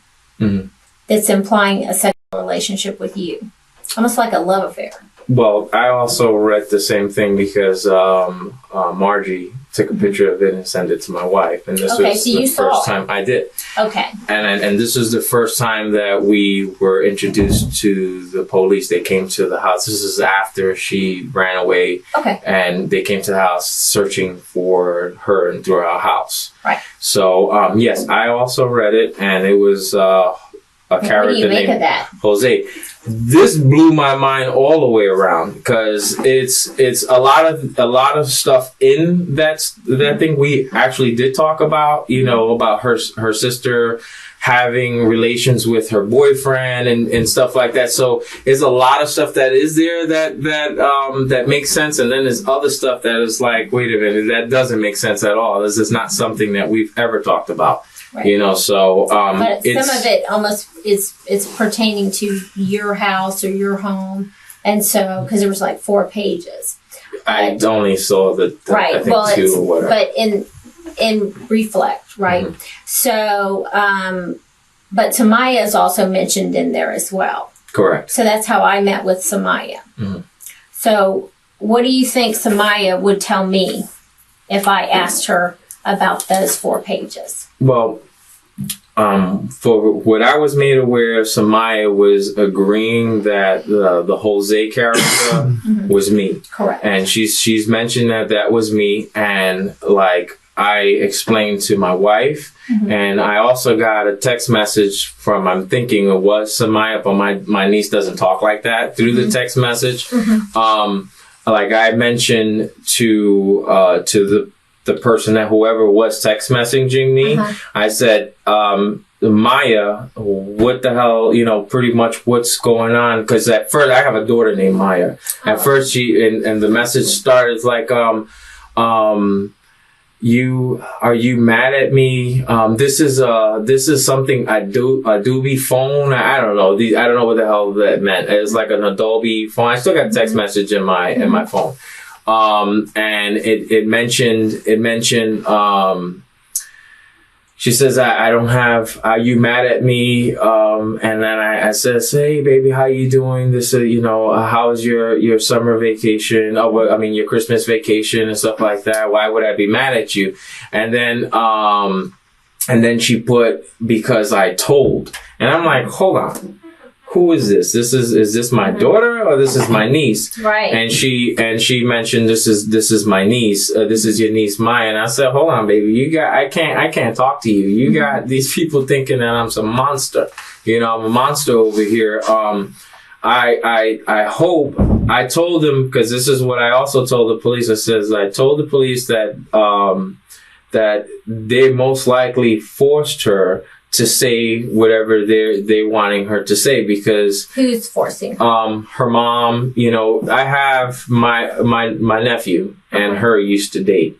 Her youngest brother Kyrie supposedly caught them on the rocks having her youngest brother. So Samaya's youngest brother. Correct. Okay, caught Samaya and Kenneth on the rocks is literally right across the street. You see, it's just wide open, having sex. Oh wow. Yes. Okay, and when was this? This was, I want to say, you can't quote me on it. I'll say maybe a few months ago. It wasn't. Okay. It's just But it's fairly 2018. fresh. 18, fairly Okay. fresh, and Later part of the year. correct. Okay. So, everything boiled over. I called Kenneth. I says, "Hey, Kenneth, you know." Mhm. My sister-in-law is like screaming at Oh, yeah. my wife right now about you two having any relations on Right. the rocks. Right. And he says, no, that never happened. What are you talking about?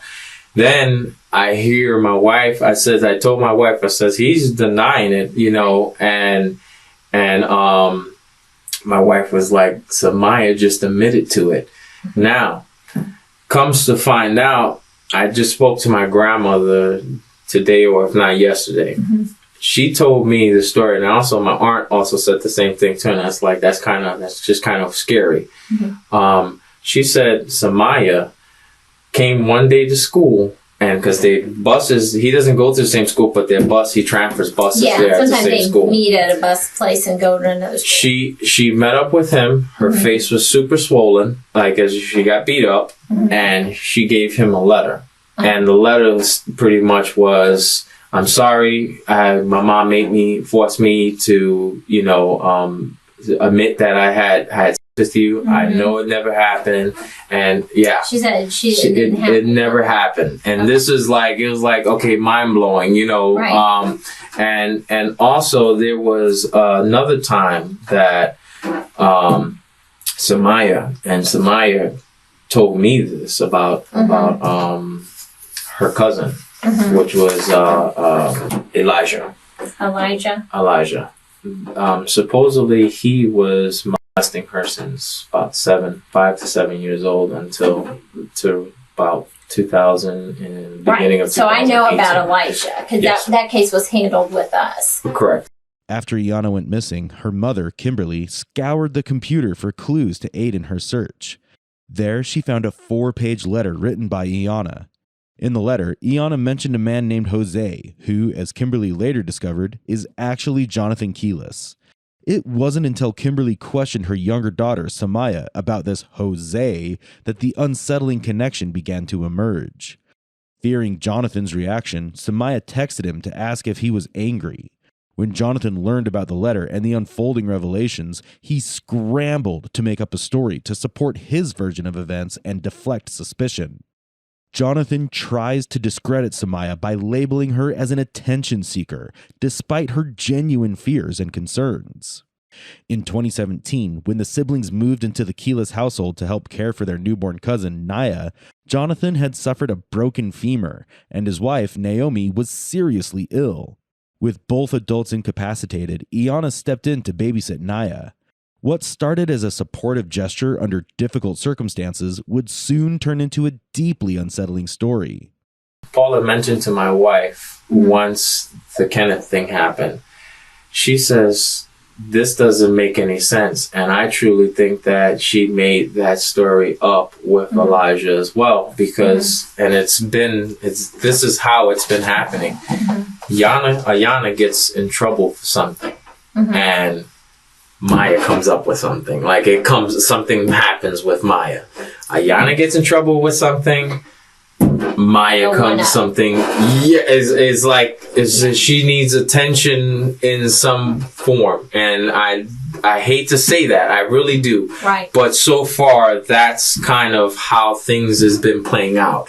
You know, and I, like I said, I don't want to put no shade or anything on this situation. This is a very serious situation. I understand that, but that has been the track record thus far. So now, Yana is missing. She ran away or whatnot.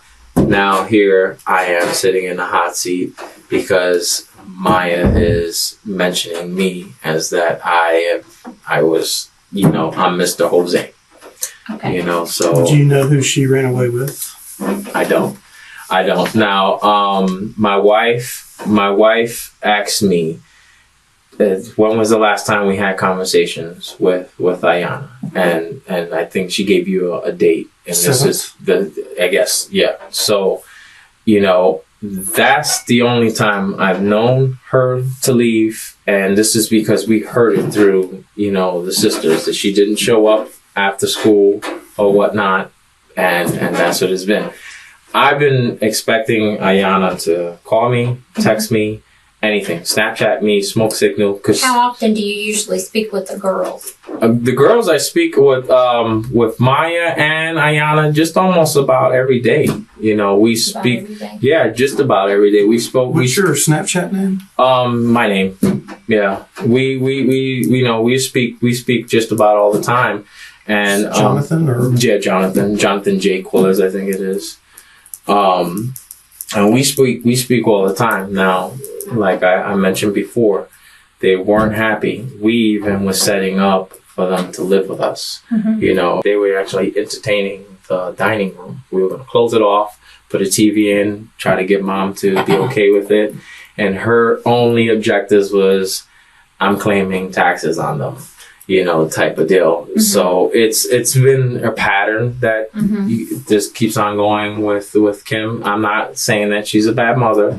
She's very young. You know what I'm saying? I'm just saying that these girls need attention, and the attention wasn't there. So we were just trying to pull them into our life, to kind of keep them with us and have them, You know why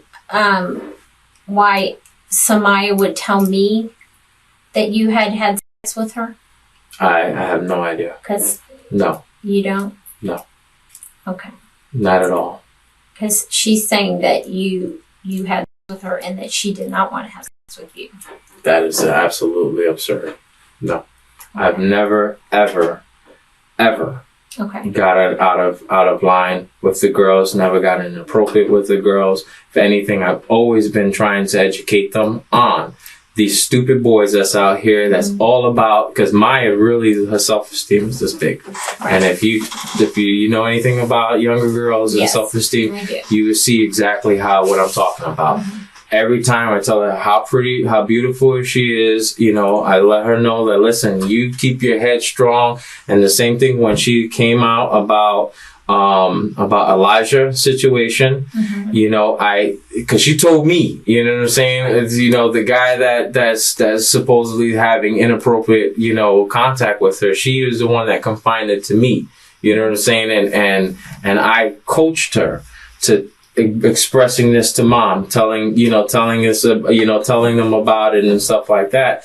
And, I only have ever just been, you need to keep your head up. You're straight A student. You're gorgeous. You don't need to settle for, nonsense. Mm-hmm. And that's all it's been. I've never, ever, ever got out of line with this girl. Ever. With Naomi ill and preoccupied, Jonathan found himself unchecked and free to indulge in his horrendous acts. He began grooming the sisters, manipulating them into believing that his twisted affection was genuine love. This calculated deceit allowed him to exploit their vulnerabilities and set the stage for the horrors that would follow. How would you explain that? I would say that is not, that there's no way in shape in any form. Okay. Yeah, there's no way. Jonathan. Okay. There's no doubt that you're a good guy. Mm-hmm. You're a stand-up guy. You take care of your family. You take care of your family's family. I have no doubt about that. Okay. I have no doubt you try to be a father figure. I have no doubt you try to be a positive influence on those girls. No doubt in my mind. Okay. No doubt at all. It's obvious that you love those girls like they're your own. Yeah, I can see your face light up, nice and bright when you talk about them, because you love them like they're your own. Correct. And I don't doubt that for a second. Okay. But I also know there's a reason why your DNA came back to Samaya's kit. Okay. The kit, they sent the clothes, her kit, and everything off. Or Ayana. I'm sorry. Yana. I'm sorry. I get the two mixed up all the time. Yeah, he's talking about Yana. So with the case across the street, there was a kit done. Correct. And she was wearing specific clothes to include underwear. Mm-hmm. Yeah, she told me that was one of her biggest pet peeves, that they took her underwear from her. Okay. So that's what he's talking That's what I was referring to. That wasn't my DNA. That I didn't. 100%. No way. It's DNA. Yeah. I'm not saying you're a monster. I don't think you're a monster at all. Okay? I think maybe they came on to you and things went a little too far. It happens all the time. Okay, did you know the age of consent in Florida is 16? Yeah. Were you aware of that? No. Not at all. It's 16. But what happened, happened. It's done. It's over with. The main focus right now is trying to locate Ayanna. Yeah. Okay. I don't know where Ayanna is at. I have no idea where to find her. She never told me anything about running away, and I can't. I don't know. I can't give you any information I don't have about her. Period. You know. Did you know that truck number 7 picked up the rollaway garbage on December 20th from the landfill? No, I don't know what truck number. What are you talking about? As far as the large container that takes about a week to fill up. Oh, and At your work. At your work. Oh, I don't know what trucks pick them. The detectives are employing a strategic tactic, asserting that they believe Jonathan is a good guy in an attempt to appeal to his psyche and coax a confession. They have also already discovered suspicious items in a garbage truck and connected the dots to Jonathan, which revealed a gruesome reality. Yeah, I hear what you're saying. So That's no I'm just saying, no, there's 100%. No. Because either I'm lying or it's 100%, and I'm telling you it's 100%. Yeah. That is something that I would never do in my business, in what I do. And let me tell you why. I have a policy on that. Because when I do what I do, because I'm special assault, that's what I do, right? Mm-hmm. If I go in a room and I say, yeah, I found your DNA, and they know their DNA couldn't be there, see, I'm fishing in the dark, I'm swatting at flies. And there's no sense in doing that because it backfires every time. And when I train other detectives, I tell them, don't you go in there and bullshit about DNA, because it either is or isn't. And if you don't know, then shut your mouth. That's where I'm at. I'm not shutting my mouth. The DNA's there. Now, I don't know how it got there in her underwear, so I'm not going there, but I'm just telling you. There'd be no other reason for her DNA to be there. Right? But that's neither here nor there as to what we're talking about. Because whatever's in her underwear isn't going to bring closure to her family, now is it? So I'm willing to shelf that for now. We'll shelf that one. But understand, say what you want about Kim. She's devastated because the child she birthed from her womb is missing, and her soul is dying, and her children cry, and I can't tell you how much we've put up with the crying. It's overwhelming them. They deserve better.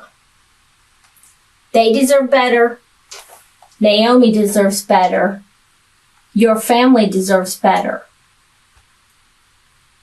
You were raised to be a quality person. And that I am. And they deserve to know the truth. Yeah. I'm laying it all out for you. I'm laying it all out for you guys. I mean, you say you got DNA on me. I mean, I'm not trying to insult you. Listen, that has nothing or anything to do. like that. That has nothing to do with. You're implying about a dumpster or whatnot at the job as if I had something to do with Ayanna's disappearance, and this is what you guys are pushing towards me. You know, but you're not saying it. I mean, you're kind of beating around the bush with it. Just tell me what you guys are implying.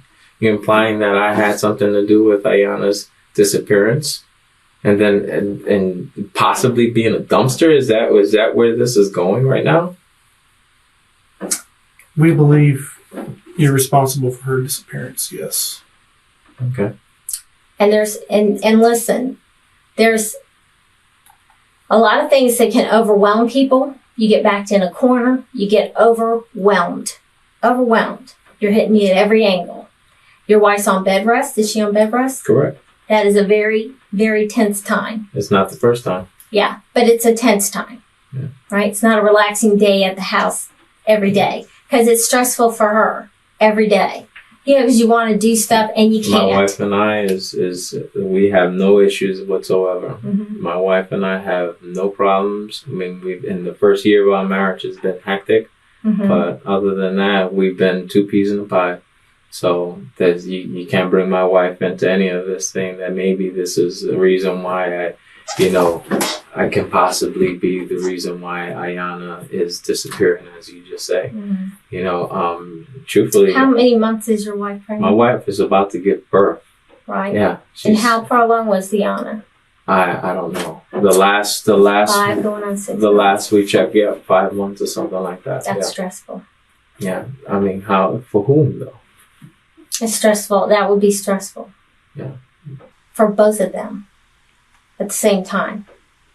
I wouldn't know anything about Ayana being stressed about any baby because when she finally let anybody know about her being pregnant, she was over 5 months already. Mm-hmm. Yeah, I didn't know. That was just as shocked as her mother. And you read the diary? I'm sorry? You read the diary. I just read only the the pages that was given to my wife. How would you surmise that diary? As a girl that had a vivid imagination. Who was in love? Yeah, and you know what? Yana's track record with boys is not. Yeah. It's pretty intensive with her falling in love with people. And the thing about the diary, it was written over from 2017 through 2018, and the same love was the same love the whole time, and it wasn't the kid across the street. Yeah. Yeah. The last I checked was, She's pretty. You're handsome. Let's just not even beat around the bush. And she's very clear. She's very clear. It's the same guy. And this is a diary that she goes back to over periods of time. Still talking about the same guy. So for a fantasy, it's a fantasy she's been repeating for over a year. And guess who's the topic of her fantasy? Jose. Jose, you. No. Yeah. I'm sorry. 100%. No. Because I also talked to Samaya. Yeah. Who's Jose? So Jose is my uncle. Yeah. Like I said, it's not. I won't be surprised if they forced her to say that. No, she didn't force when I was talking to her. Yeah, I'm pretty sure. No, I made everybody leave. Like we had a conversation. Yeah. That doesn't. She doesn't. Samaya is a quiet person. But this is crazy, dude. I'm like, is not. This is like, wow. And she is not as quiet as she is. She's a very dominant person, which is unusual. She has like a quiet power. Mm-hmm. And I don't think you can get somebody to do crap if you don't want her to. In a startling revelation, it's disclosed that Iana was 5 months pregnant when she disappeared. Her letter, dating from 2017 to 2018, spoke of being madly in love with Jose. Given the context and the true identity of Jose, it becomes chillingly clear who the father of her child is. I think that whole pleaser attitude, that's her manipulating. It's been proven that she's easily manipulated by her mother. Yeah, she didn't strike me as manipulated. And I know she told her, one thing I know is that she told her mom one story, but when I had her, we had another understanding. Cut the crap. And then she laid some stuff out with me that would just embarrass the hell out of her. Like stuff you don't want to say about yourself that she admitted to me that we're not complimenting to her. Right? But her mom wasn't in the room, so I let her do that. I gave her her respect. But she said things that weren't nice about herself. And that's when you know someone's being genuine. Because they cut the shit and they just say it like it is, right? Because it is what it is. Sometimes you just got to put it on the table. It's like ripping a Band-Aid off or jumping in a cold pool. You just got to go for it or you'll be tiptoeing all day long. And we can tiptoe, Jonathan, all day long. It's nothing to tiptoe about. I don't want to tiptoe. And I'm telling you right now, she said things that we're not complimenting. I understand that. And she was very descriptive and very clear. And we discussed the diary, and she was clear about the diary. And she said, Ayana's a jealous girl. She is jealous. Who was she jealous of? And she was real clear. She was jealous of you. I mean, one word from you, one Snapchat from you, and she's in a tailspin. And that's, you know what? As a female, I can tell you, that's what first loves do. They're your most deep love of all. I can tell you about my first love many, many, many, many years ago. That wasn't the love of my life. It was my first love, the most intense. That's when you're like crazy. Crazy love. You do anything for them. If they say hop in the car, you hop in the car. If they want to take you for a ride, you just go. If you want to just quit school and go live in New York, well, you'll just go do it because you're crazy in love and you're not even thinking rational. You know, it's like watching someone play house, really. Now, I say that as an older woman, but I got to tell you, when I was her age, it would have made perfect sense. You fall in love and you think, oh, we're going to go get a house and set up shop. And I'm not even thinking about how we're going to make a living, or that I'm underage, or that I don't have my education. That's how crazy love is when you're crazy in love. You're very gullible. Okay? And she's gullible. She was gullible. And she was madly in love for over a year. Over a year. I'm sorry. And then I have DNA. Then I have DNA in the pants that will not go away. Listen, I wouldn't be this calm. I would be working you over a little bit more. But that seals my deal. But, and like I said, we can shelf that part. Because at this point, Detective Abbott and I are more concerned with more pressing issue. Okay, and notice we're not looking for Ayanna. Yeah. We're saying closure for the family. I don't have any deal with Ayanna's disappearance, and that's just what it's gonna be. I'm sorry, and you guys are charging me with well, it. No. I'm not charging you with that. I have an accusation from Samaya. Mm-hmm. Okay, that's very descriptive. So I'm not charging you at this point with anything with Ayanna. So I'm wanting closure. I can't give you any closure that I can't give you any enclosure. I have nothing to do with. I'm sorry. I wish I can help you. I can't. I think you absolutely could if you wanted to. No, I can't. I know this sucks. No, this is there's no way, beyond sucks. There's no way to turn back the time. What happened. We know that. That's. I just need you to tell me what happened. I can't give you anything that I don't know anything about. I can't give you anything. I understand, you guys got a job to do or whatnot, but you are looking at the wrong person. I have nothing to do with that girl disappearing whatsoever. Now, Samaya, in that situation, you will figure out that this is all bogus. And I have nothing to do with this either. That may be the case. Yeah. But I don't think I'm looking at the wrong guy. No, I'm sorry. Then you know what? You just guys got to charge me for whatever you got to do. Unless you have any other questions for me. Right now, I'm just beyond just baffled that I'm a person of interest in the disappearance of my niece. And then also what you're saying here as far as DNA goes. There's no way. See, because you 100%. you say that 100%. Okay, you say that you guys got my DNA, and I'm saying there's no way that you guys got my DNA because I've never, ever been disrespectful to my wife or to any of these girls whatsoever. Give us a moment. The veil of secrecy is lifted, exposing the profound emotional abuse Jonathan inflicted on the siblings. His relentless denials only underscore the depth of his depravity. He shattered Iana's life and showed no mercy to Samaya either, leaving a trail of devastation in his wake. And now, as he maintains his facade of innocence, claiming everyone else is mistaken, the sheer audacity of his deceit becomes almost unbearable. The anguish and betrayal felt by those he harmed is impossible to ignore. But wait, the story is still incomplete. The next revelation is so disturbing, it will stick with the investigators for the rest of their careers. That's her. That's Ayanna. Right? So I know I am real close with my siblings. I have a brother, constant pain in my butt. But to this day, I just love him. Do you have siblings? I have my brother. And are you twin? No. Oh, is 2 he years older or apart. younger? Older. He's older? You guys get along? For the most part, yeah.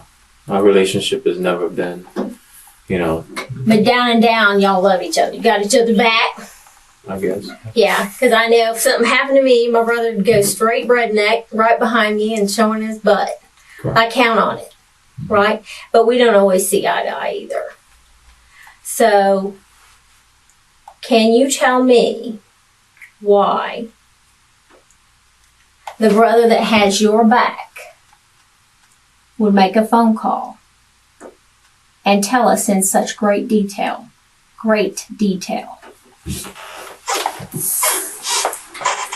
how she must have been suffering? Everything he's told us is lining up. Your job's cooperating. They're pulling all the video. Yeah. They've got the cadaver dog back there in the back where the old cars are. Yeah. Okay. We tracked down the dumpster who picked it up, confirmed that it was picked up on the same day, just like you told them. What? Like I told who? My brother? Your brother? Mm-hmm.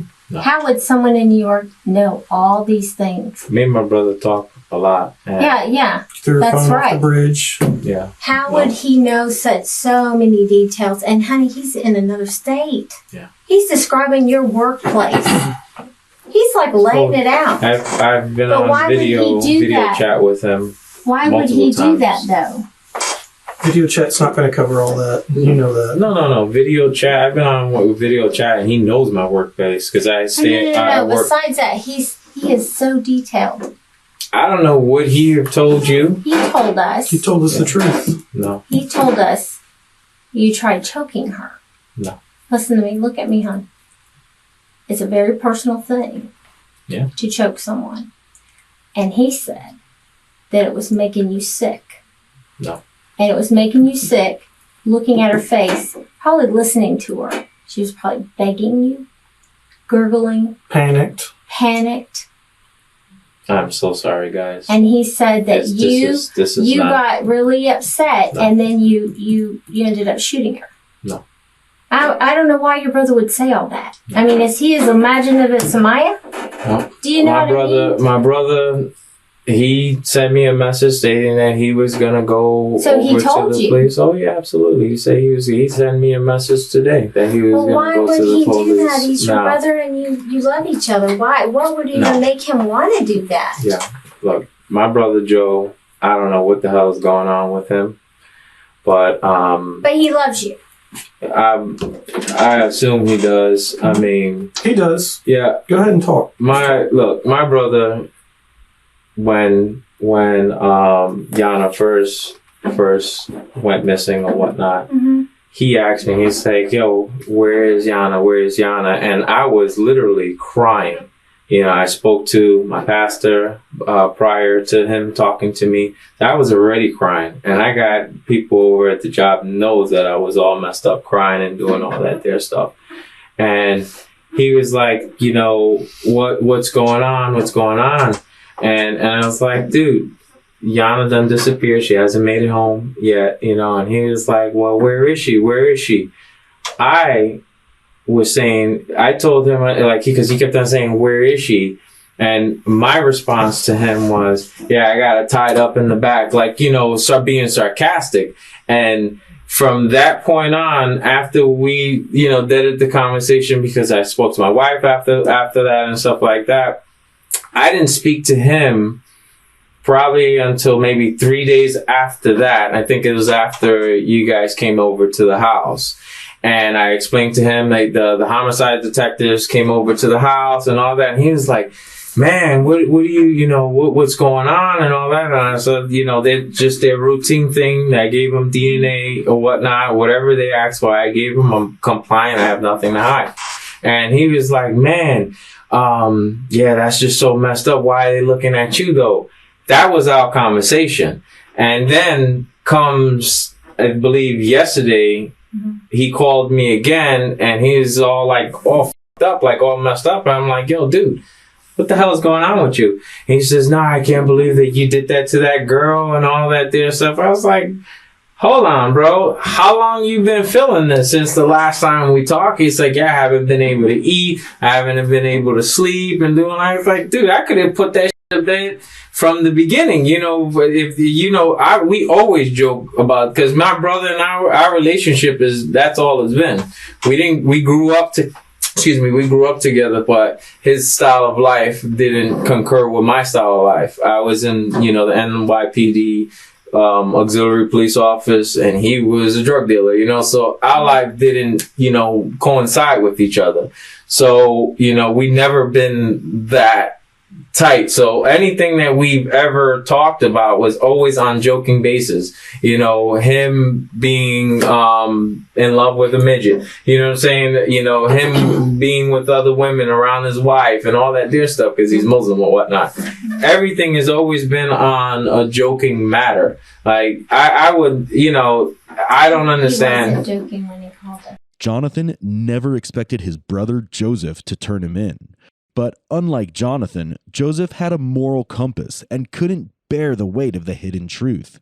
He called the police, exposing Jonathan's devious scheme. When Iana revealed her pregnancy, Jonathan saw his carefully crafted lies collapsing and devised a deadly plan. Pretending to run away together, he lured her to his workplace, where his true intentions emerged. After a failed attempt to choke her, he coldly shot her in the chest. Jonathan might have gotten away with his crime if it weren't for a single mistake: confessing to his brother. We know it's over. This is done. This is totally over. That no way this could happen. This happens every day. Yeah. You can sit there and sit there and go over this 1,000 times and keep saying no, no, no. But we know the DNA doesn't lie. We know this happens. Okay. Your brother had too many details, and maybe you did walk through on the video chat or whatever. He knew things about the inside of that junkyard that he wouldn't know. He knew things about that bridge that's between your home and your work, where you told him you threw her phone off in the river. No way. And you're going to sit there and still say we have a dive team I'm telling you. Your boss is helping. Yeah. We've got dogs in that yard. They found a car. It's the little things, when we went out too. there, they found a car with blood in it. No way. Listen. There's no way, man. I'm telling you. You guys, Jonathan, there's no way. Jonathan. This is your time to The get it devil right. is in the details. But let me tell you this, even. Just the little things throughout. Like, your name didn't come out of a hat. We're not picking on you. When they questioned you, and they were talking to you at your home. What time? Homicide. Okay. You mentioned to them that she had 38 pair of underwear. No, my wife mentioned that. Huh? She said she took her prized possession, all her Victoria's Secret underwear, and you said 38 pair. Yeah, no. Well, I was giving. I don't know exact pairs of underwear with her, but I was just saying. That's what I'm saying. Really, that's what she held like to her highest standard was her underwear. Everybody, yes, she does. I'm sorry, that's BS. We asked her, and she didn't even know why we were asking. She's like, yeah, she's got those underwear, but I don't know how many she has. I asked Samaya off the cuff, yeah, how many underwear your sister? She started laughing, and she said, well, no. Like, why would I know? But you threw out a number, and you know, it's so funny, because sometimes when people are hiding something, because they're desperate, they will hide it. But their body always tattletales on them. They give off things that they didn't mean to give off. And I can see her sharing with you. To hide. I can see her sharing with you. My wife little bags that packed. set the numbers of underwears that she has. Because my wife someone knows. Picked her up from school and someone took her to where you work. I'm sorry.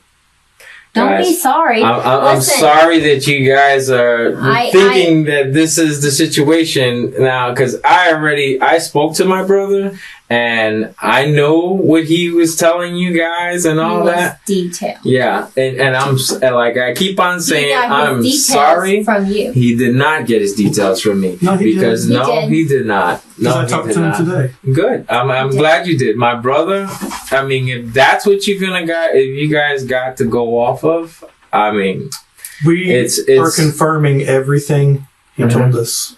Okay. Then I don't know. But this is your chance. This is your chance, man. I mean, Come on. seriously. This is your chance to do the right thing. Was so in love with you. No. So in love with you. Not with me. She was. And she definitely had a pair of underwear on with your guy swimming in it. No. Yes. That's 100% science. That's science you can't argue with. No. And that's from a long time ago.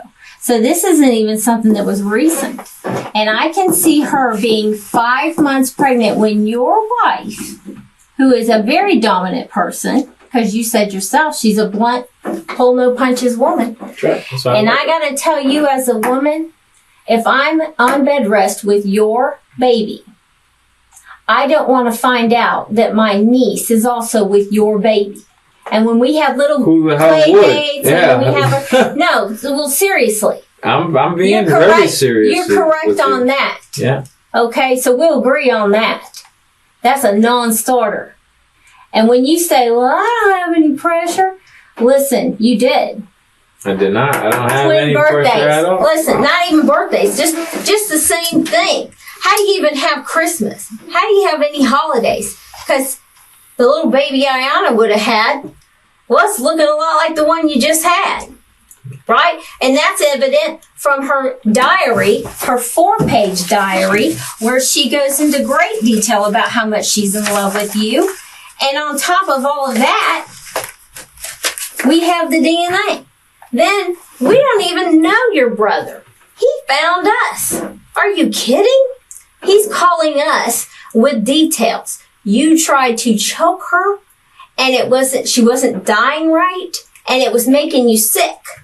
Looking at her. That is crazy. Well, that's something no one asked for. How didn't you know you had a brother? He enlightened us. DNA is science. We can, that's given. She's speaking from the dead. She's speaking from the dead. 4 pages at different times of her love, professing her love, and how she wants to run away. How y'all are going to just be that little family that I talked about. How when you're so in love, you just are gullible and you do whatever someone says. And if they say, hey, pack a couple bags, meet me on the edge of your school property, we're going to run away together. Oh, I believe she did it. I certainly do. I believe she did it. And I believe it's just a matter of time. And the question is, you talked about Samaya making you out to be a monster. Question for you, Jonathan. Are you a monster? Are you a monster? Not at all. Look at her face. I could look at her face. They need closure. I'm not a monster. I had nothing to do with her disappearance. I had nothing to do with her disappearance at all. So the whole family's off. Samaya's a liar. Your brother who loves you is just crazy. Right? Everyone's just circling Jonathan. The last I spoke with my brother, he was all bent out of shape, and he was just like, yeah, I can't believe, I'm disappointed in you and all that there stuff. And I'm like, hold on, bro. You got this all twisted. I didn't do nothing. I have no idea what the hell happened with this young lady, any of that. So then how did he have all those details? I don't know how he had all those details. I'm sorry. I don't know how he had any of those details. You told him. No. You know you did. I did not. Even after learning that his brother has confessed everything to the police, Jonathan stubbornly refuses to utter a word. In a foolish display, he continues to act confident, thinking he can outwit detectives and the truth and get what he wants. This is my partner, Detective Guthrie. We're almost done. All right, just bear with me. I just want to run through this timeline one more time, just so I can make sure I've got all my facts straight. Okay, because I talked to you, I took some notes, but I don't want to inaccurately document this. Okay, we've looked up everything. Yeah. Okay. We've done our research. When I say we turned over every stone, we have turned over every stone. And we wouldn't call you in here, and we wouldn't talk to you, and we wouldn't give you the benefit of the doubt to tell us the truth if we hadn't turned over every stone. We're not f***ing around. We're not lying to you. This isn't TV. We don't make shit up. Okay? Tell us. Tell us. I don't have anything to tell you guys. I don't. I don't have anything to tell you guys. I know, like I told you guys before, I know you guys got a job to do. And I understand. I understand my situation is looking crazy. I get that. But, like, when your facts come back, all of it is going to point in different ways. It's not going to point to me. Which facts? Who do you think it's going to point to? I have no idea. I have no idea. I'm talking about what we have at hand. You guys are homicide detectives. We're talking about my niece being gone. That has nothing to do with me at all. I think it has everything to do with you. Slowly but surely, every fact has come back to you. When we came out to your house on the 30th, we asked you for DNA because we wanted to test it against that kit she had in March. Okay, those things take forever to test. We put a rush on it. Okay? We tested it against yours. And the dude across the street. Came back to both of you. His and yours. There's no way, man. I'm telling you. There's no way. I'm not bullshitting you, man. I feel kind of bullshitted, bro, because there is no way that DNA would come back to me. Period. How did it get there? I have no idea. Did you? I have no idea at all. I've never had any sexual contact with any of these girls. I never got ever inappropriate with them. And I mean, it's one time that I called Samaya a hoe. It was like, whatever, and that was it. And she flipped the hell out. That was the only time that I've ever called any of them out of their name, let alone be inappropriate with them. So when I'm telling you, you saying the DNA came back with me and him, that is just way hell no. I'm going to ask you a few. Criminals like Jonathan often find themselves torn between the weight of their guilt and the fear of facing justice. In the safety of a close relationship, they may feel more in control, believing that a family member's loyalty will shield them from the full force of the law. Questions, and these may sound very bizarre and out of left field. Okay, so don't be offended by this. Have you ever worn her underwear? No. Have you ever jerked off into her underwear? Absolutely not. Okay. Your wife, she's a lot taller than her. She weighs a lot more. I'm not saying she's overweight, but she's pregnant. Yeah. Does your wife and her share underwear? No. No, my wife would never wear, And you would never wear your niece's panties? No, never. Okay. Would they even fit? I couldn't tell you. She's real skinny, so the last I checked that. Do you see where we're going with this? I do. I do. At the end of the day, there is no reason your DNA, you're the only person that can have your DNA. There's no reason your DNA should be anywhere inside her underwear. Period. Do you know what dropout is? No. It's where you have semen inside a woman's vagina and gravity kind of drops out. Sometimes even if you use a condom, you take it off and it still comes in there, okay? Sometimes it's on your fingers, but it's called dropout. Ends of the underwear. It's there. Yeah, I get it, but it's not mine, man. It is yours. That's the problem. The reality is the fact that you're going to deny it. At the end of the Because day. it's the truth. It's not the truth. Yeah, man. So you and it's not even just regular DNA. It's not like I just touched him and my DNA's on there.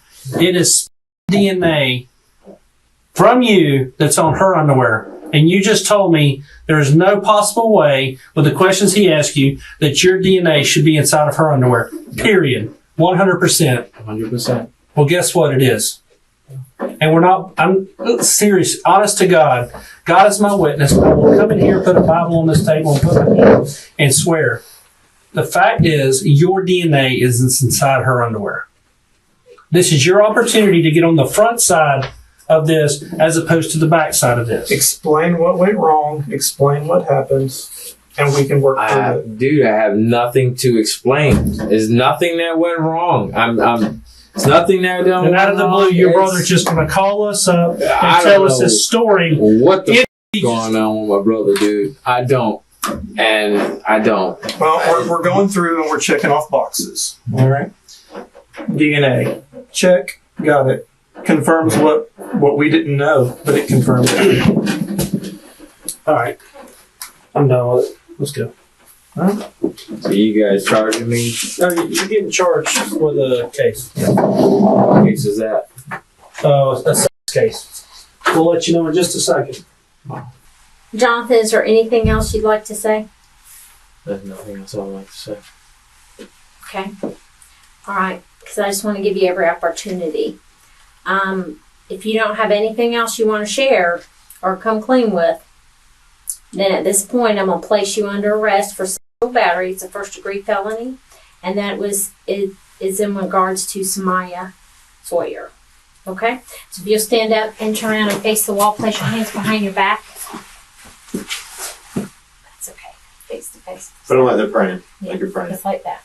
Until the very end of the interrogation, Jonathan steadfastly refuses to confess.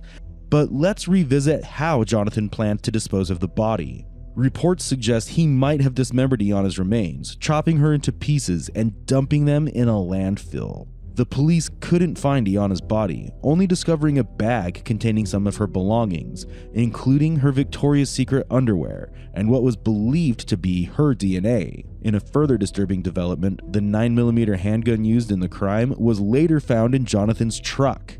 Alongside the gun were more Victoria's Secret underwear and bloodstains, tying him even more closely to the brutal act. Now we turn to the court trial, where the testimonies are truly heart-wrenching. Prepare to hear accounts that reveal the deep emotional scars left by Jonathan's horrific actions. These statements bring the raw pain and anguish of the victims' families into stark focus, offering a glimpse into the devastating impact of his crimes. Did you learn that the relationship between IS and the defendant was not an appropriate one? Yes, ma'am. And would IS confide things into you? Yes, ma'am. In fact, did you observe things inappropriate between IS and the defendant? Yes, ma'am.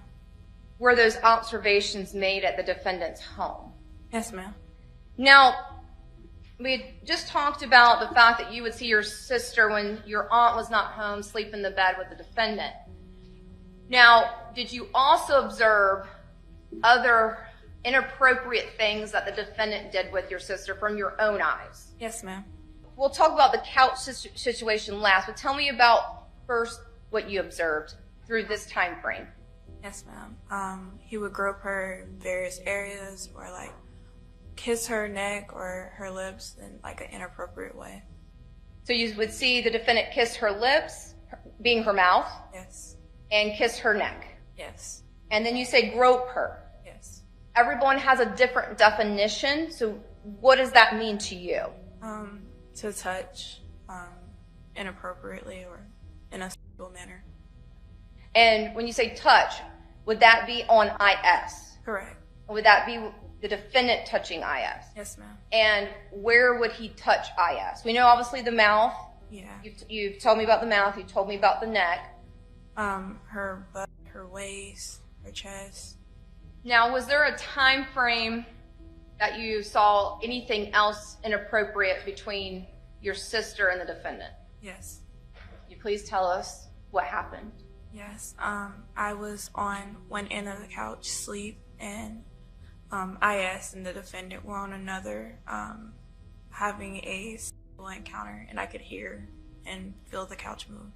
And so just to be clear, was it dark in the room? Yes. Did you ever open your eyes? No.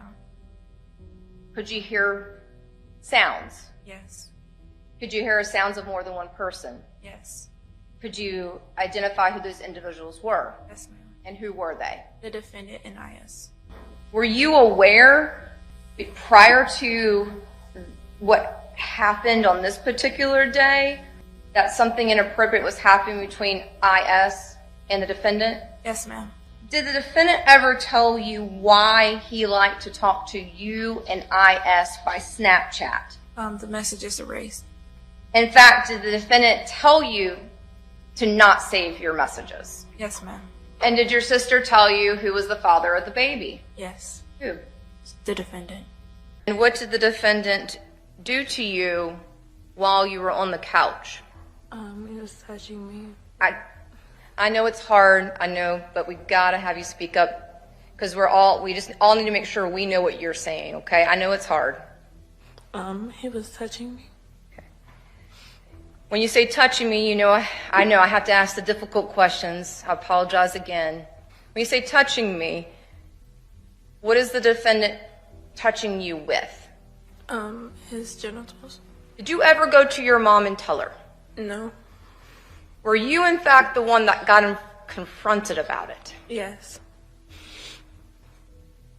And was that because your mom had found something? Yes.